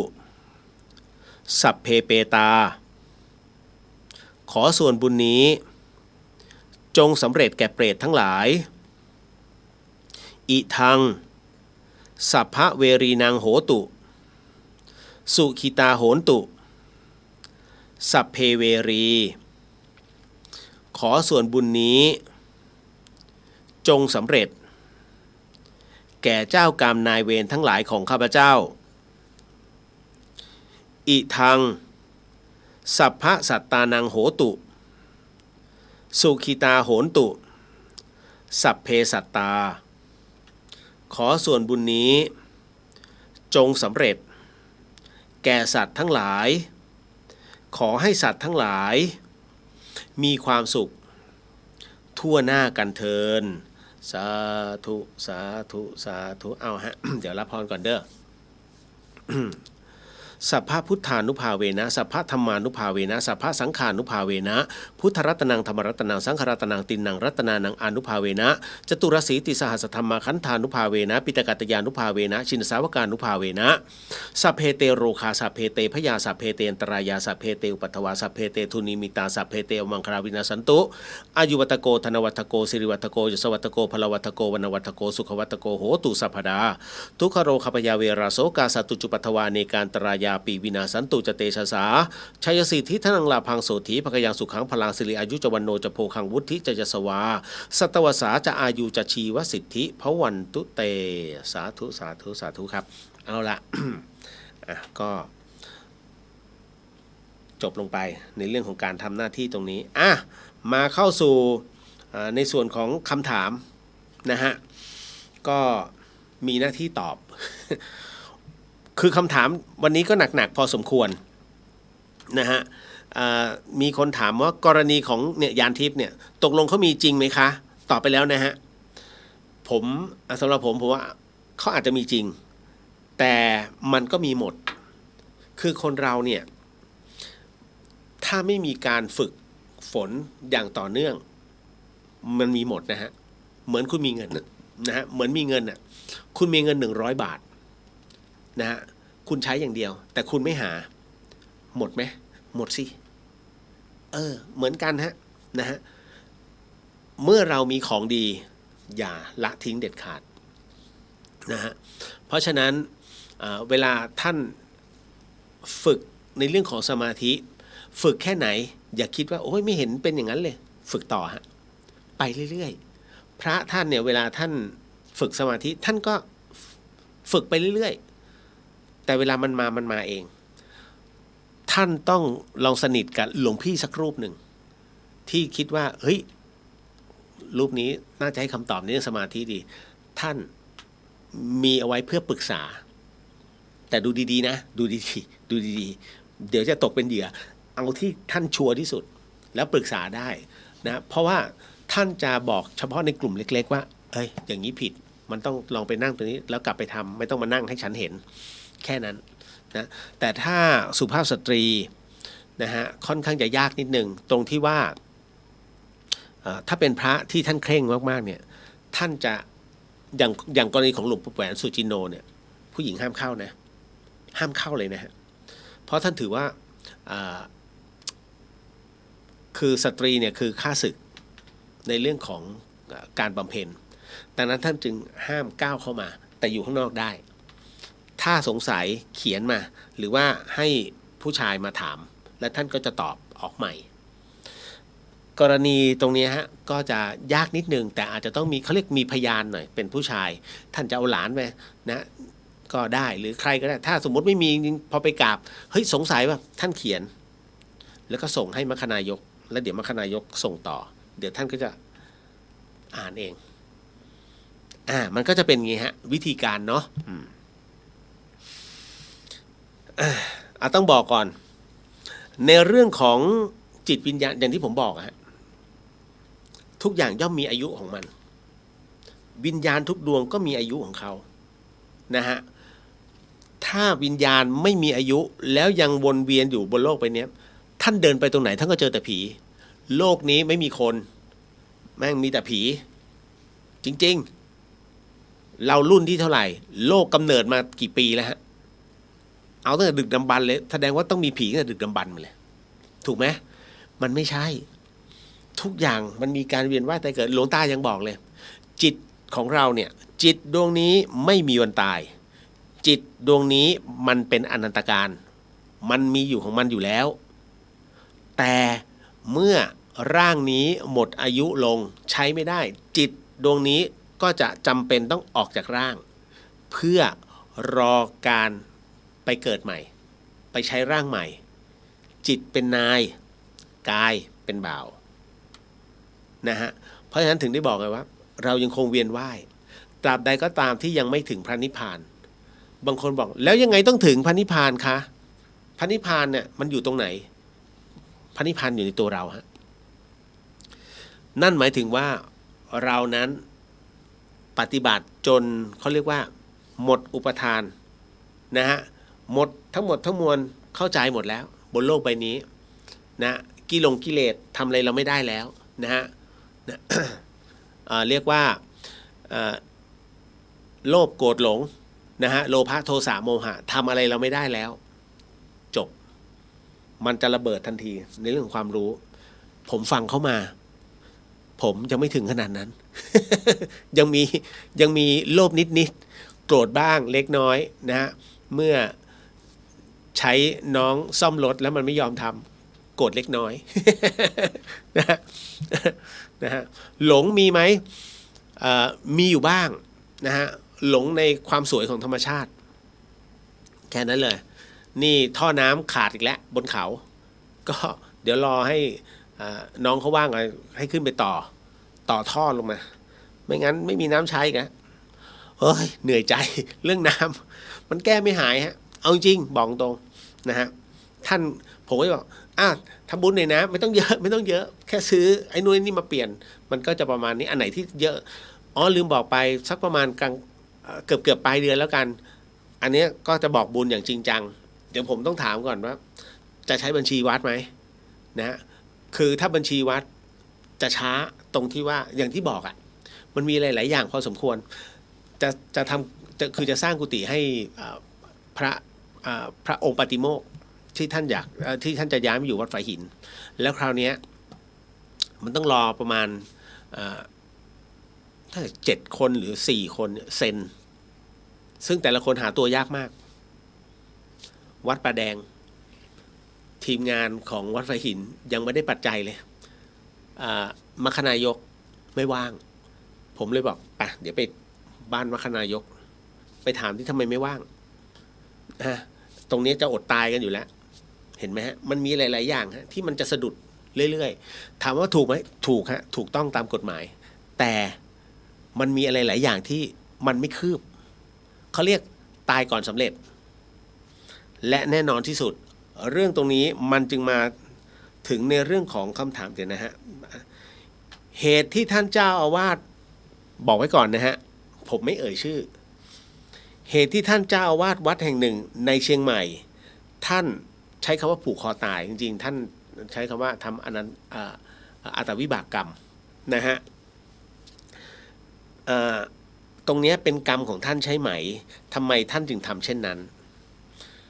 ต้องบอกว่าอย่างนี้นะฮะเรื่องราวเนี่ยเกิดมาเมื่อวานช่วงเช้านะฮะเมื่อวานช่วงเช้าก็ได้รับข่าวอันน่าตกใจนะเมื่อพระสงฆ์รูปหนึ่งนะฮะ ท่านได้ตัดสินใจเป็นระดับท่านเจ้าอาวาสนะฮะทำอัตวิบากกรรมนะฮะจนมรณภาพนะ โดยการผูกคอท่านเขียนจดหมายเอาไว้นะฮะท่านเขียนจดหมายไว้ในจดหมายบรรยายถึงในเรื่องของการทำบัญชีวัดนะฮะที่ท่านเครียดมากคือท่านทำไม่เป็นขนาดไปอบรมแล้วนะฮะท่านก็ยังทำไม่เป็นคือมันเป็นกฎของมหาเถรสมาคมซึ่งสร้างความเครียดให้กับวัดทั่วไปคือพระเนี่ยเอาจริงคือพระเรามีหน้าที่ในการฝึกปฏิบัติฮะไม่ได้มีหน้าที่มาทำบัญชี การเบิกจ่ายอะไรต่างๆนานาเนี่ยเห็นไหมพอคนไม่เป็นต่อให้ทำยังไงมันก็ไม่เป็นฮะท่านพูดภาษาอังกฤษกันคล่องไหมท่านเรียนภาษาอังกฤษไหมอ้าวแล้วทำไมพูดไม่ได้เห็นไหมคำตอบมันอยู่ตรงนี้ฮะแต่คนที่ต้องการให้ระบบปกป้องเนี่ยพยายามคิดอ๋อมันต้องอย่างนี้มันต้องอย่างนี้มันต้องอย่างนี้มันถึงจะปลอดภัยแล้วเป็นยังไงฮะไม่ใช่วัดนี้วัดเดียวนะที่ประสบปัญหาแบบนี้ยังมีอีกหลายวัดที่ประสบปัญหาเรื่องราวเหล่านี้คือท่านทำไม่เป็นหลายคนก็บอกบุคลากรเดี๋ยวหน่อยนะท่านอยู่ในกรุงเทพท่านอยู่ในเมืองใหญ่ท่านอยู่ในเขตอำเภอเมืองท่านพูดได้แต่วัดที่อยู่ด้านนอกเนี่ยท่านไม่มีใครเลยนะฮะมัคคณายกยังไม่มีเลยไม่มีจริงๆนะฮะแค่อ่านออกเขียนได้ท่านแค่นั้นจบโยมจะหยิบยื่นมาช่วยท่านก็กลัวว่าจะมีความผิดก็ปฏิเสธนะฮะแต่พอหยิบยื่นมาเสร็จปุ๊บทางการเข้าไปทำไมท่านไม่ทำบัญชีก็มันทำไม่เป็นน่ะเอ้าไม่ขอโยงนะท่านคิดว่าพระจะขอได้ไหมโยมช่วยทำบัญชีให้วัดหน่อยพอพูดถึงบัญชีเนี่ยนะฮะมันไม่ใช่บัญชีบ้านแต่มันคือบัญชีวัดทั้งหมดทั้งมวลต้องโถมเข้ามามีเวลาว่างไหมล่ะเห็นไหมฮะความเครียดจึงเกิดขึ้นทันทีณตอนนี้กลายเป็นว่าวัดเล็กๆน่าสงสารมากครับกับคำสั่งตรงนี้แต่ระบบมันปกป้องถูกครับปกป้องทางโลกแต่ทางธรรมไม่เกิดอะไรเลยเพราะท่านบวชมาเพื่อปฏิบัติใช่ฮะเราท่านอาจจะเห็นว่าปฏิบัติจริงเหรอก็เห็นนะท่านก็เห็นแบบนั้นพระมีเป็นแสนท่านเห็นกี่รูปท่านยังไม่เห็นอีกหลายรูปที่ฝึกปฏิบัติกันเต็มใช่ไหมฮะอย่างบนวัดฝายหินเนี่ยผมบอกเลยพระมีทั้งหมด16รูปปฏิบัติจริงๆ10กว่ารูปนิดๆที่เหลือท่านก็จะเป็นพระเขาเรียกพระแรงงานพระฝายหินอยู่ในสายตาผมหมดผมจะบอกเลยรูปนี้ปฏิบัติรูปนี้รูปนี้ท่านใช้การทำงานเป็นเขาเรียกเป็นเครื่องอยู่ท่านมีสมาธิกับการทำงานแต่ท่านไม่สัมมาเลเทเมาคือผมจะชี้ได้เลยว่ารูปนี้ไม่งั้นผมไม่เลือกอยู่ตรงนี้เพราะผมเองก็รับไม่ได้ถ้าสมมุติว่าเฮ้ยเราจะต้องพัฒนาวัดแห่งหนึ่งซึ่งไม่มีพระปฏิบัติเลยผมไม่เอาจะอยู่ทำไมใจไม่สงบไงฮะแต่พออยู่ตรงวัดฝายหินเราเห็นแล้วไงว่าหลวงพี่แต่ละรูปว่ะท่านเจ๋งรูปนี้เก่งในเรื่องมนตรารูปนี้เก่งในเรื่องของกรรมฐานสมาธิรูปนี้เก่งในเรื่องคำถามตอบธรรมทั้งหมดทั้งมวลเฮ้ยมันสนุกวัดฝายหินเนี่ยสนุกสุดแล้วฮะแต่เราไม่รู้ไงนะฮะคือหลายๆคนก็มาลองภูมิในเรื่องของธรรมะก็สนุกเป็นอีกแบบหนึ่งมันมีการแลกเปลี่ยนนะฮะนี่คือสิ่งที่ผมได้เลือกผมถึงโอ้โหหลวงพี่ภัทรกรเจ๋งว่ะ นะท่านเลือกมาอยู่ตรงนี้นะเพราะยุคใหม่นี้ปะทะกันด้วยธรรมะมันมากนะฮะเนี่ยค่ะเนี่ยถึงได้บอกกรณีของตรงนี้นี่เองเนี่ยที่บอกว่าท่านได้ทำอัตวิบากกรรมเนี่ยในเรื่องของตัวเองนะฮะเป็นกรรมใช่ไหมผมต้องบอกว่าพระอาจารย์ท่านรูปนี้ท่านมีปัญหาในเรื่องของความเครียดอยู่แล้วก็เป็นโรคซึมเศร้านะฮะมันเป็นส่วนหนึ่งถ้าจะบอกว่ากรรมก็ใช่แต่อย่ายึดเอาพระโกริกะนะกับพระวักกลิกที่ผมเอ่ยมาเนี่ย2รูปเนี้ยนะฮะท่านบรรลุธรรมด้วยการฆ่าตัวตายซึ่งตรงนี้องค์พระสัมมาสัมพุทธเจ้าท่านบอกแล้วว่าอย่าทำเด็ดขาดหลังจาก2รูปนี้ไปแล้วเนี่ยท่านห้ามเพราะมันน้อยมากๆฮะมันน้อยมากๆที่ผู้ที่จะบรรลุธรรมเป็นพระอรหันต์แล้วเนี่ยต้องฆ่าตัวตายยกเว้น2รูปนี้เท่านั้นพระวักกลิกกับพระโกริกะนะแล้วแปลกมาก2รูปนี้ฆ่าตัวตายในถ้ำเดียวกัน แต่ต่างเขาเรียกต่างวาระแปลกไหมในครั้งนั้นเนี่ยต้องบอกว่ากรณีของพระวักกลินะฮะ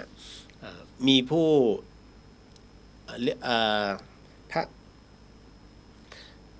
พระกัสสปะนะพระกัสสปะนั้นมาทูลองค์พระสัมมาสัมพุทธเจ้าว่าพระวักกลินั้นได้พยายามจะฆ่าตัวตายแต่ข้าพุทธเจ้านั้นได้ห้ามเอาไว้นะฮะทำมาหลายรอบแล้วพระพุทธเจ้าท่านก็รับรู้จริงๆพระพุทธองค์เนี่ยท่านรับรู้โดยพยานเป็นที่เรียบร้อยแล้วสาวกของท่านมีใครบ้างอะไรเป็นไงท่านรับรู้หมดแล้วนะจนกระทั่งวันแห่งการทำอัตวิบากรรมของพระวักกลิกเนี่ยของพระโกริกาเนี่ยมาถึงนั่นก็คือท่านก็ใช้มีดเชือดคอตัวเองพระมหากัสสปะนั้นห้ามไม่ทันก็เลยนำข้อความมาเรียนกับพระพุทธเจ้านะฮะพระพุทธเจ้าก็บอกว่าท่านก็จับด้วยพยานท่านก็เดินแล้วก็พากันไปนะไปที่กุฏิก็คือเป็นถ้ำนะฮะตอนนั้นกุฏิไม่ได้เป็นไม้เงี้ยท่านอยู่ในเพิงถ้ำก็ไปที่ถ้ำเนี่ยฮะก็ไปเห็นร่างของพระวักกลิกนะนอนอยู่บนแคร่แต่พระพุทธเจ้าสั่งห้ามทุกคนบอกหยุดนิ่งๆแล้วให้ดูดีๆปรากฏว่าในห้วงที่ร่างกายของพระวักกลิกนะฮะอยู่บนแท่นก็คือเป็นที่นอนเนี่ยแต่ว่ามันเป็นหินนะฮะเหนือร่างของพระวักกลิกนั้นเป็นเหล่าพูดของเหล่ามารทั้งหลายนะฮะที่ลายล้อมอยู่ตรงนั้นลายล้อมร่างของพระวักกลิกหวังที่จะนำเอาวิญญาณของพระวักกลิกเนี่ยนะฮะเอามาเรียกว่าเอามาเป็นพวกเพื่อที่เอามาเขาเรียกว่าเอามาลบล้างคำสอนของพระพุทธเจ้านี่ไงสาวกของท่านเนี่ยยังฆ่าตัวตายมาเป็นพวกเราเลยนี่เหล่ามารทั้งหลายเนี่ยนะฮะกะว่าเช่นนั้นแต่ปรากฏว่าเหล่ามารตรงนั้นนะวนเวียนอยู่นาน2 นานพระพุทธเจ้าก็เลยตรัสว่าเห็นไหมเหล่ามารทั้งหลายวนเวียนอยู่เหนือร่างของพระท่านวักกลิกนั่นน่ะกำลังมองหาว่าวิญญาณของท่านวักกลิกอยู่ไหนเขากำลังจะเอาไปเป็นพวกแต่วิญญาณนั้นหารู้ไหมว่าบัดนี้ท่านวักกลิกนั้นได้บรรลุเป็นพระอรหันต์เป็นที่เรียบร้อยแล้วเพราะสัญญาเดิมของพระวักกลิกนั้นเป็นผู้ที่ฆ่าตัวตายมาตลอดทุกชาติจนมาเป็นชาติสุดท้ายที่ท่านบรรลุธรรมทันทีก็เหมือนกับพระอานนท์นะฮะพระอานนท์ติดตามองค์พระสัมมาสัมพุทธเจ้ามาตลอดขนาดขอพระพุทธเจ้าว่าหากท่านไปแสดงธรรมที่ไหนเมื่อกลับมาแล้วขอเมตตาแสดงธรรมนั้นให้กับพระพุทธเจ้าข้าพระพุทธเจ้าได้รับรู้นะได้จดจำไว้ด้วยแต่ได้ช่วยจำเพราะพระอานนท์มีความจำเป็นเลิศถูกไหมแต่พระอานนท์นั้นน่ะท่านก็ยังไม่ได้บรรลุธรรมนะฮะไม่ได้เป็นพระอรหันต์นะทุกๆครั้งไปพระพุทธเจ้าท่านก็ทำตามเหตุนะตามเหตุของท่านมาถึงพระอานนท์ท่านก็เทศไปเรื่อยๆจนกระทั่งพระพุทธเจ้านั้นได้นิพพานพระพุทธเจ้าเสด็จปรินิพพานไปแล้วพระอานนท์ก็ยังไม่บรรลุธรรมนะฮะจนกระทั่งนะฮะหลังจากที่พระพุทธเจ้านั้นได้นิพพานไปแล้วมีการสังคายนาพระไตรปิฎกครั้งที่1นี่แหละฮะที่เกิดพระสุตตันตปิฎกกับพระวินัยปิฎกนะฮะอันเนี้ยอภิธรรมยังไม่เกิดนะฮะพระสุตตันกับพระวินัยเกิดขึ้นมาตรงนั้นนั่นแหละผู้ที่จะชำระพระไตรปิฎกนะฮะได้ต้องเป็นพระอรหันต์ทั้งสิ้นแต่พระอานนท์ไม่ใช่พระอานนท์เสียใจมากฮะโอ้โหเราเก็บธรรมะพุทธเจ้าอยู่รูปเดียวเลยแล้วจดจำได้ทุกกระเบียดนิ้วแต่เราไม่ได้เข้าไปประชุมณตรงนั้นไม่ได้เข้าร่วมสังคายนารู้สึกเสียใจพระอานนท์จึงปล่อยวางพอปล่อยวางเสร็จปุ๊บหัวถึงหมอนง่วงไงพอหัวถึงหมอนปุ๊บปุ้มบรรลุเลยเป็นพระอรหันต์พระอรหันต์ด้วยกันท่านจะรู้เช่น พ่อแม่ครูบาอาจารย์รูปใดปัจจุบันนะฮะที่ท่านได้ธรรมะเป็นที่เรียบร้อยท่านจะรู้กันด้วยธรรมนะอย่างสมมุติว่ารูปกอไก่รูปขอไข่ท่านเป็นพระอรหันต์รูปคอควายฝึกบำเพ็ญมาตลอดนะฮะไม่มั่นใจว่าตัวเองบรรลุไม่บรรลุนะฮะแต่พระกอไก่พระขอไข่ก็ให้ไหนลองแสดงธรรมให้กับเราทั้งหมดทั้งมวลพระคอควายท่านก็แสดงธรรมไปเรื่อยในความเข้าใจของท่านในสิ่งที่ท่านได้รับรู้ได้ฝึกและพิจารณามาเมื่อพระกอไก่ขอไข่ฟังเสร็จโอ้ธรรมะของท่านได้แล้วนี่หว่าท่านจึงได้แต่ท่านไม่ได้มาบอกพระคอควายนะท่านก็จะบอกสานุสิทธิ์ทั้งหลายโอ้บัดนี้เราได้พระผู้บริสุทธิ์มาเพิ่มอีก1 รูปแล้วเป็นอันรู้กันฮะคนที่อยู่ในเลเวลเดียวกันท่านจะรู้กันไม่ใช่อยู่ๆฉันมียานทิพย์นี่อันนี้คนเดียวนะฮะเพราะฉะนั้นถึงได้บอกไงว่าอย่าหลงเชื่อใครโดยง่ายอาจารย์คนนี้ออกรายการนี้อย่าตัวดีเลยออกรายการทั้งหลายนะฮะฟังหูไว้หูแล้วใช้หลักปัญญานะฮะมีคำถามจงกล้าถามไม่ใช่มีคำถามสงสัยแล้วมาถามหมู่เองหมู่เดียวกันก็โง่เหมือนกันจะตอบยังไงล่ะถูกไหมฮะ เพราะฉะนั้นมีคำถามสงสัยถามเลยแล้วดูซิว่าเขาจะตอบยังไงนะแต่ถ้าตอบเอานรกสวรรค์มาขู่ไปเถอะคุณถอนตัวออกมานะฮะนรกอยู่ที่ไหนสวรรค์อยู่ที่ไหนสวรรค์ในอกนรกในใจท่านจำไว้แค่นี้มันอยู่ที่เรานะฮะไม่ใช่อยู่ที่เขาขู่ยิ่งขู่ยิ่งต้องถอนเพราะจิตเขาไม่บริสุทธิ์เอาคำบาปเอาคำกรรมเอามาข่มขู่คนที่จิตอ่อนเนี่ยก็จะเฮ้ยเหรอจะเป็นยังไงเห็นไหมเนี่ยฮะคือขู่ไม่อยากให้ไปนะฮะก็ไม่อยากเสียนั่นแหละไม่อยากเสียสาวกมันไม่อยากเสียอะไรได้พูดง่ายๆเพราะฉะนั้นอย่างเราเนี่ยเราก็จะรู้นะว่าเฮ้ยที่นี่เขาใครอยากทำก็ทำใครไม่อยากทำเขาก็บางทีเขาก็ไล่ให้ไปทำที่อื่นก็ใช่ไงมันไม่มีให้ทำแล้วนะคุณจะมาทำแต่ว่าฝ่ายหินไม่ได้ก็ไปทำตรงนู้นตรงนี้เราก็ต้องให้เขาไปไม่ต้องมามาทำตรงนี้เธอบุญเยอะกว่าไม่มีฮะบุญมากบุญน้อยไม่มีนะฮะทำตรงนี้สิได้บุญใหญ่นะขนาดไหนเหรอใครช่างใครวัดนะฮะมีแต่การกระทบโลกในส่วนของการทำแค่นั้นเลยฮะผลกระทบโลกนะฮะทำบุญ1 บาทกับทำบุญ100 บาทได้บุญเหมือนกันไหมได้บุญเหมือนกันเต็มใจไหมเต็มใจเหมือนกันไงสุดจิตสุดใจไหมสุดจิตสุดใจเหมือนกัน1 บาทกับ100 บาทผลกระทบโลกอันไหนเยอะกว่า100 บาทเพราะฉะนั้นตรงนี้แหละฮะมันจึงส่งผลตีกลับไวกว่าแค่นั้นเลยไม่มีมากหรือน้อยค่าของคนเราเนี่ยมันไม่เท่ากันผมถึงได้บอกว่าเวลารับบุญเนี่ยผมรับหมดสลึงบาท5 บาท20 บาทรับหมดเพราะมันคือใจของเขาที่น้อมนำแค่ตรงนั้นก็จบไงฮะนั่นคือน้ำใจเราวัดกันที่ตรงนี้ไม่ได้มาวัดโอ้โหคนนี้เป็นแสนต้องเอาใจไม่เลยแสนก็คือแสนไงแสนก็แบ่งตรงนี้ก็จบก็ต้องแจ้งเขามันเกินแล้วนะครับงบผมแจ้งมาหลายท่านแล้วนะพี่ครับไอเนี้ยมันแค่60,000ไม่ถึงนะฮะเขาจะให้80,000มันเกินฮะคนให้ขอเอาแค่20,000ไหมพี่คนอื่นได้ทำบ้างนะก็ทั้งหมดก็คืนเขาก็แค่นั้นเองฮะก็คือให้มันชัดเจนนั่นแหละอย่างที่ผมบอกถ้าจะสร้างอะไรผมต้องรู้ราคาก่อนแล้วถึงมาบอกไม่ใช่รับมาเรื่อยๆเนี่ยไอ้ประเภทที่รับมาเรื่อยๆโดยที่ไม่สืบราคาก่อนซวยเป็นแถวคือมันต้องรู้ก่อนดิราคาต้นเนี่ยนะฮะอย่างห้องน้ำเอาจริงนะผมตีไปแค่70,000ห้องน้ำวัดฝ่ายหินเนี่ยที่ทำเนี่ย4 ห้อง4 ห้องสุขา3 ห้องปัสสาวะชายและ1 ลานซักล้างผมตีไปแค่70,000เพราะผมคุยกันแล้วถามหลวงพี่เท่าไหร่แล้วถามให้ช่างเท่าไหร่70,000ช่างเขาจะเรียกผมติดว่าหลวงพี่ไงหลวงพี่70,000โอเค70,000นะได้จะได้บอกโยมเขาว่าประมาณนี้แต่พอทำเขาจริงๆไอ้นู่นไอ้นี่ ทั้งที่ชักโครกไอ้โถเนี่ยโถสุขภัณฑ์เนี่ยก็โยมเขาโมทนามานะฮะมาจากโรงแรมที่เขาทุบทิ้งก็ได้มา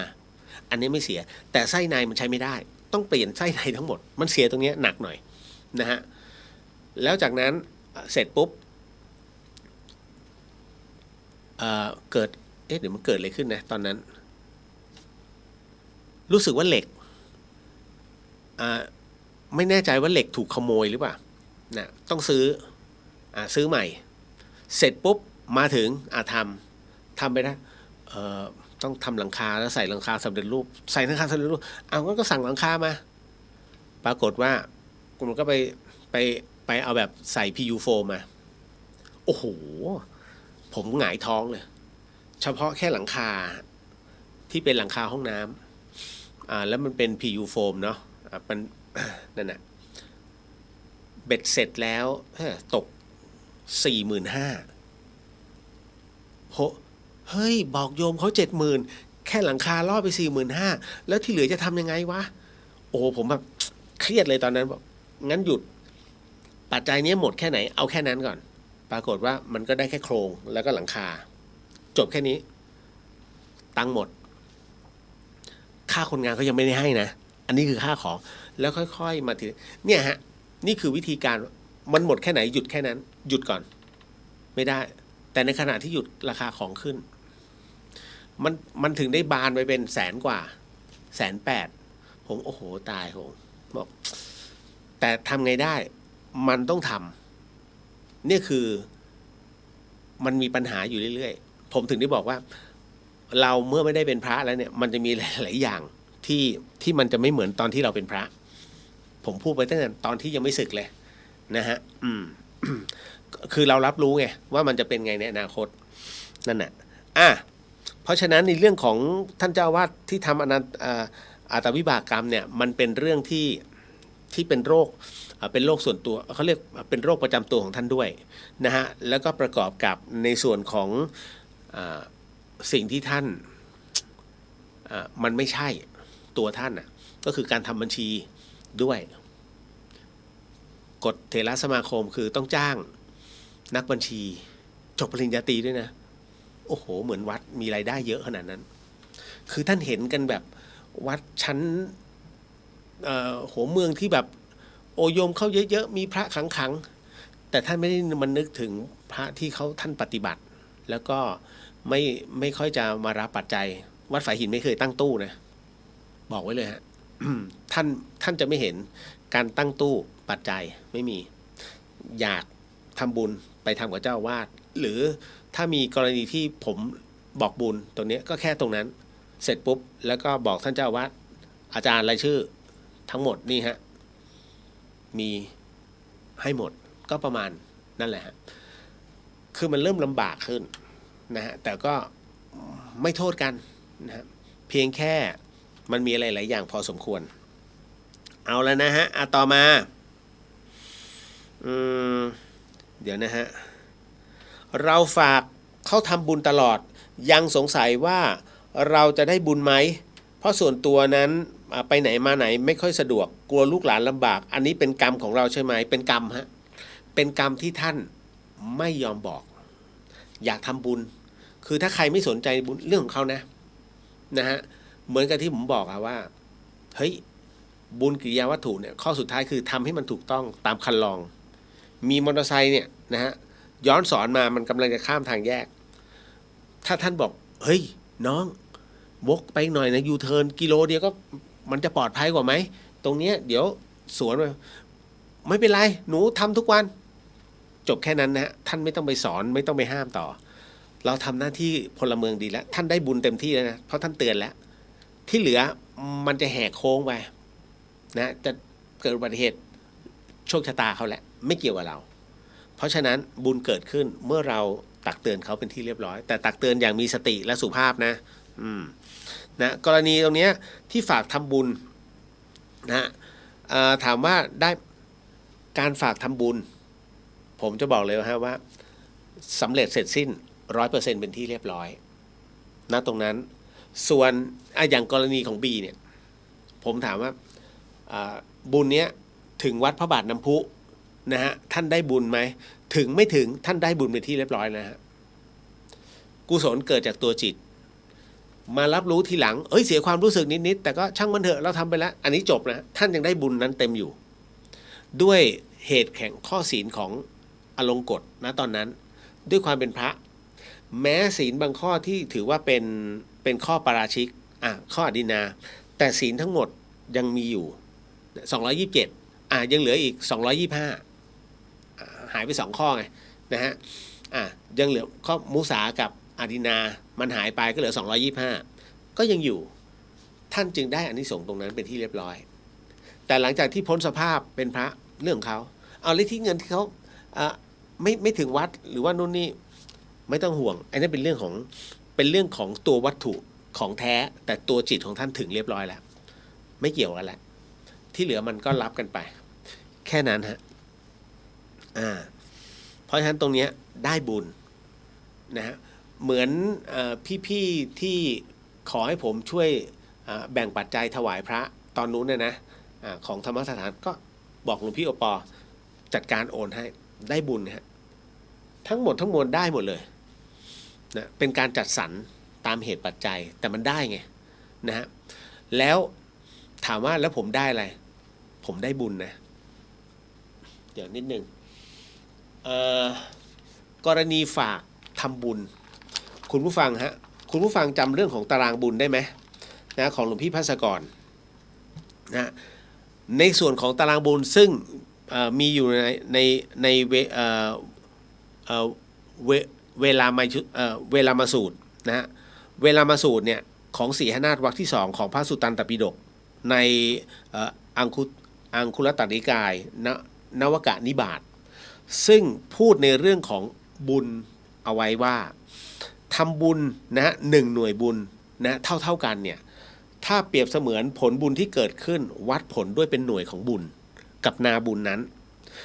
ถ้าคุณทำบุญกับคนทุศีลถ้าใช้เป็นทัพพีข้าว1ทัพพีนะถ้าใส่บาตรข้าว1ทัพพีกับคนทุศีลนั่นหมายถึงว่าคนที่มันไม่มีศีลเลยนะฮะทำ1ได้1ทำ1ได้1คนทุศีลหมายถึงอะไรไม่มีศีลเลยเข้าใจด้วยตัวเองว่ากูดีแล้วนี่นู่นนั่นนะฮะถ้าหากช่วยเหลือ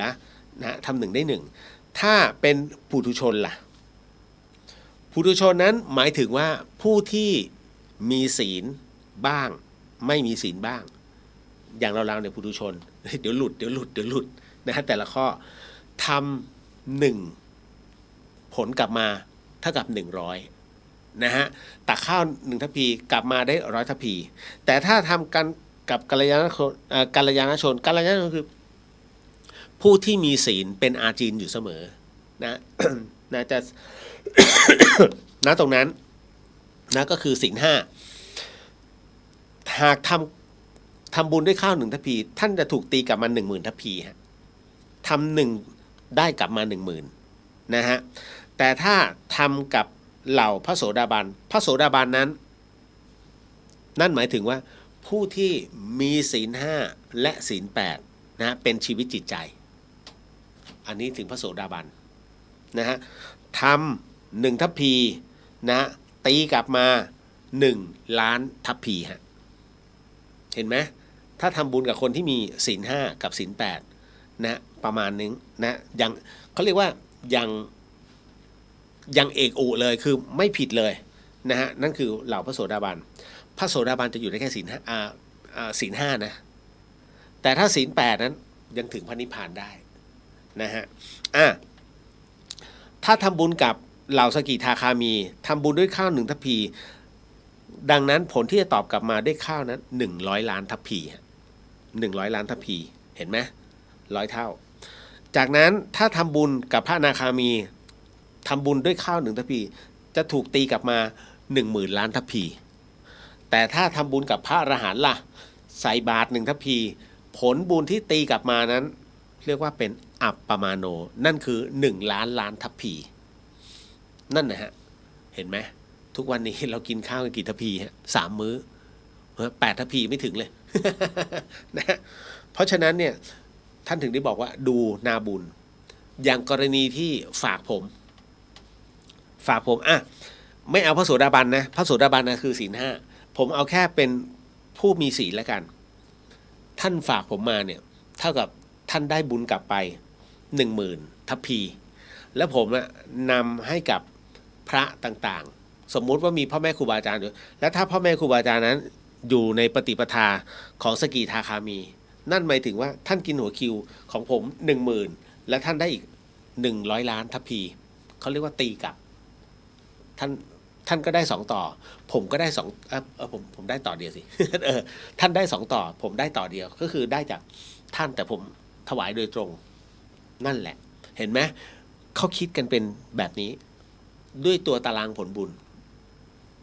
นั่นหมายถึงว่าสิ่งที่ท่านทำท่านกำลังไว้ใจนาบุญนั้นหมายถึงว่าท่านไว้ใจผม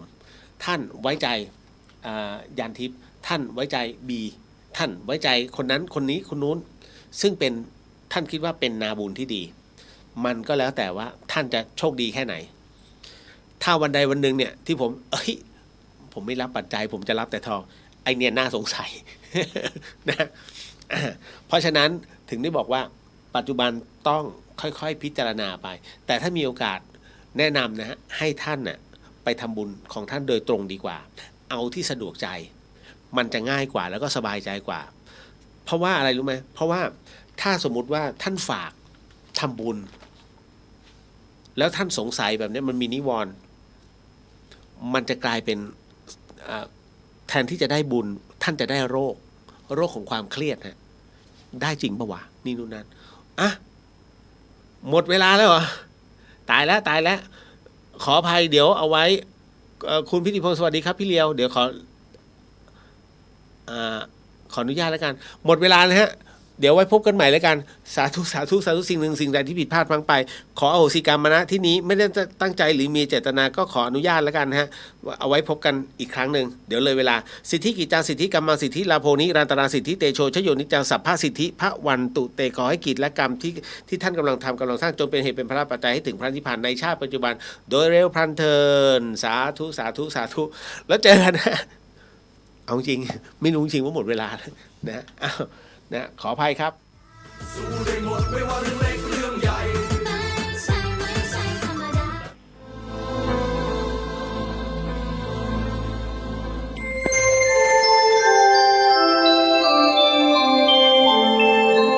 ขณะนี้ท่านกำลังฟังสถานีวิทยุกระจายเสียงพระพุทธศาสนา FM 104.5 เมกะเฮิรตซ์ข่าวสารเพื่อการประชาสัมพันธ์ขอเชิญชวนผู้ใจบุญใจกุศลร่วมทำบุญทอดผ้าป่าสามัคคีประจำปีพุทธศักราช 2568 เพื่อบูรณะวิหารปูพื้นกระเบื้องไวนิลตารางเมตรละ 699 บาทจำนวน 150 ตารางเมตรทำโครงเหล็กป้องกันนกรอบวิหารราดพื้นเททรายล้างหน้าวิหารราวบันไดเหล็กสแตนเลสทาสีรอบวิหารเปลี่ยนระบบไฟฟ้าปรับปรุงทัศนียภาพวิหารบูรณะปฏิสังขรณ์ถาวรวัตถุภายในวัดทอดถวายณวัดดอนตันตำบลเหมืองแก้วอำเภอแม่ริมจังหวัดเชียงใหม่ตรงกับวันเสาร์ที่1พฤศจิกายนพุทธศักราช 2568 ช่วงเช้า 9:39 นาทีเป็นต้นไปก็ขอเชิญชวนศรัทธานักศีลนักบุญทั้งหลายร่วมงานบุญทอดผ้าป่าสามัคคีครั้งนี้เพื่อบูรณะวิหารปูพื้นกระเบื้องไวนิลรวมไปถึงทำโครงเหล็กป้องกันนกรอบวิหารราดพื้นเททรายร้างหน้าวิหารราวบันไดเหล็กสแตนเลสทาสีรอบวิหารเปลี่ยนระบบไฟฟ้าปรับปรุงทัศนียภาพวิหารบูรณะปฏิสังขรณ์ถาวรวัตถุภายในวัดดอนตันตำบลเหมืองแก้วอำเภอแม่ริมจังหวัดเชียงใหม่เสาร์ที่1พฤศจิกายน 2568 นี้เชิญท่านร่วมงานร่วมบุญร่วมบริจาคได้บุญได้กุศลโดยทั่วหน้ากัน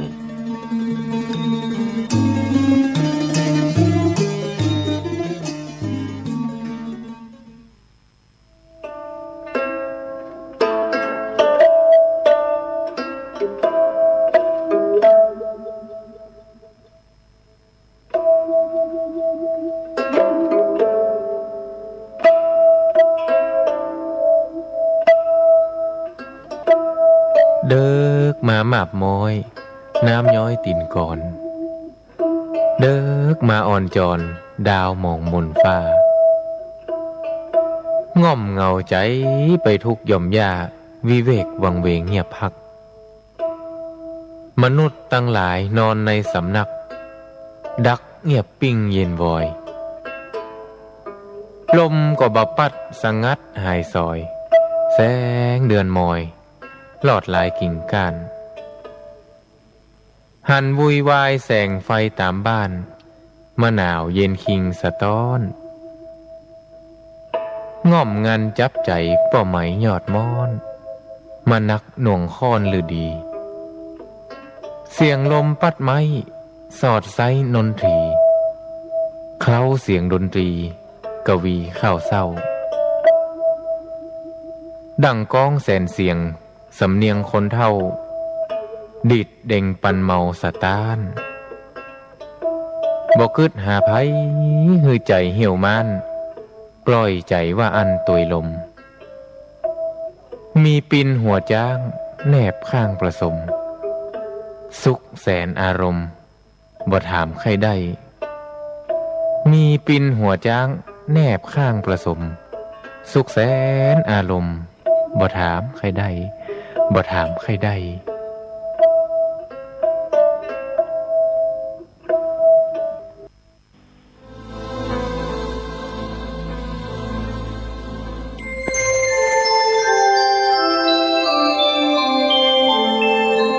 ขณะนี้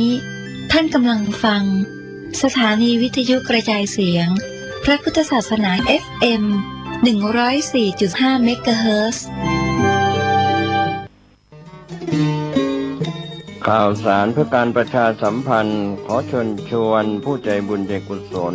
ร่วมทำบุญทอดผ้าป่าสามัคคีประจำปีพุทธศักราช 2568 เพื่อบูรณะวิหารปูพื้นกระเบื้องไวนิลตารางเมตรละ 699 บาทจำนวน 150 ตารางเมตรทำโครงเหล็กป้องกันนกรอบวิหารราดพื้นเททรายล้างหน้าวิหารราวบันไดเหล็กสแตนเลสทาสีรอบวิหารเปลี่ยนระบบไฟฟ้าปรับปรุงทัศนียภาพวิหารบูรณะปฏิสังขรณ์ถาวรวัตถุภายในวัดทอดถวายณวัดดอนตันตำบลเหมืองแก้วอำเภอแม่ริมจังหวัดเชียงใหม่ตรงกับวันเสาร์ที่1พฤศจิกายนพุทธศักราช 2568 ช่วงเช้า 9:39 นาทีเป็นต้นไปก็ขอเชิญชวนศรัทธานักศีลนักบุญทั้งหลายร่วมงานบุญทอดผ้าป่าสามัคคีครั้งนี้เพื่อบูรณะวิหารปูพื้นกระเบื้องไวนิลรวมไปถึงทำโครงเหล็กป้องกันนกรอบวิหารราดพื้นเททรายร้างหน้าวิหารราวบันไดเหล็กสแตนเลสทาสีรอบวิหารเปลี่ยนระบบไฟฟ้าปรับปรุงทัศนียภาพวิหารบูรณะปฏิสังขรณ์ถาวรวัตถุภายในวัดดอนตันตำบลเหมืองแก้วอำเภอแม่ริมจังหวัดเชียงใหม่เสาร์ที่1พฤศจิกายน 2568 นี้เชิญท่านร่วมงานร่วมบุญร่วมบริจาคได้บุญได้กุศลโดยทั่วหน้ากัน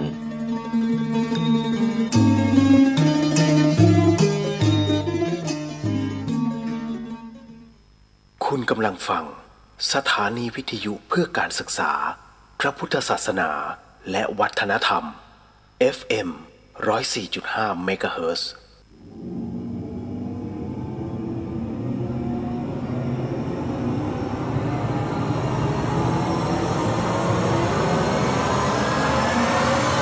เดอะเฮียน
รายการนี้ไม่เหมาะกับเด็กอายุต่ำกว่า 15 ปี และตุ๊กแต๋วที่แฝงตัวมาหากินในพระศาสนา ผู้ปกครองหรือพระผู้ใหญ่ควรพิจารณาในการรับฟัง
You're listening to 104.5 Radio.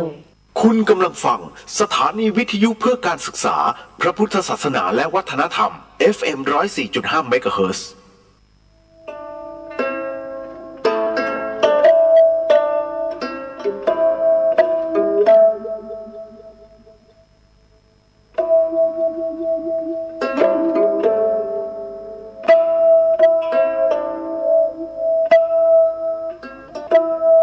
เดิกมาหมาบม้อย น้ำย้อยตินก่อน เดิกมาอ่อนจอนดาวมองมนฟ้า ง่อมเงาใจ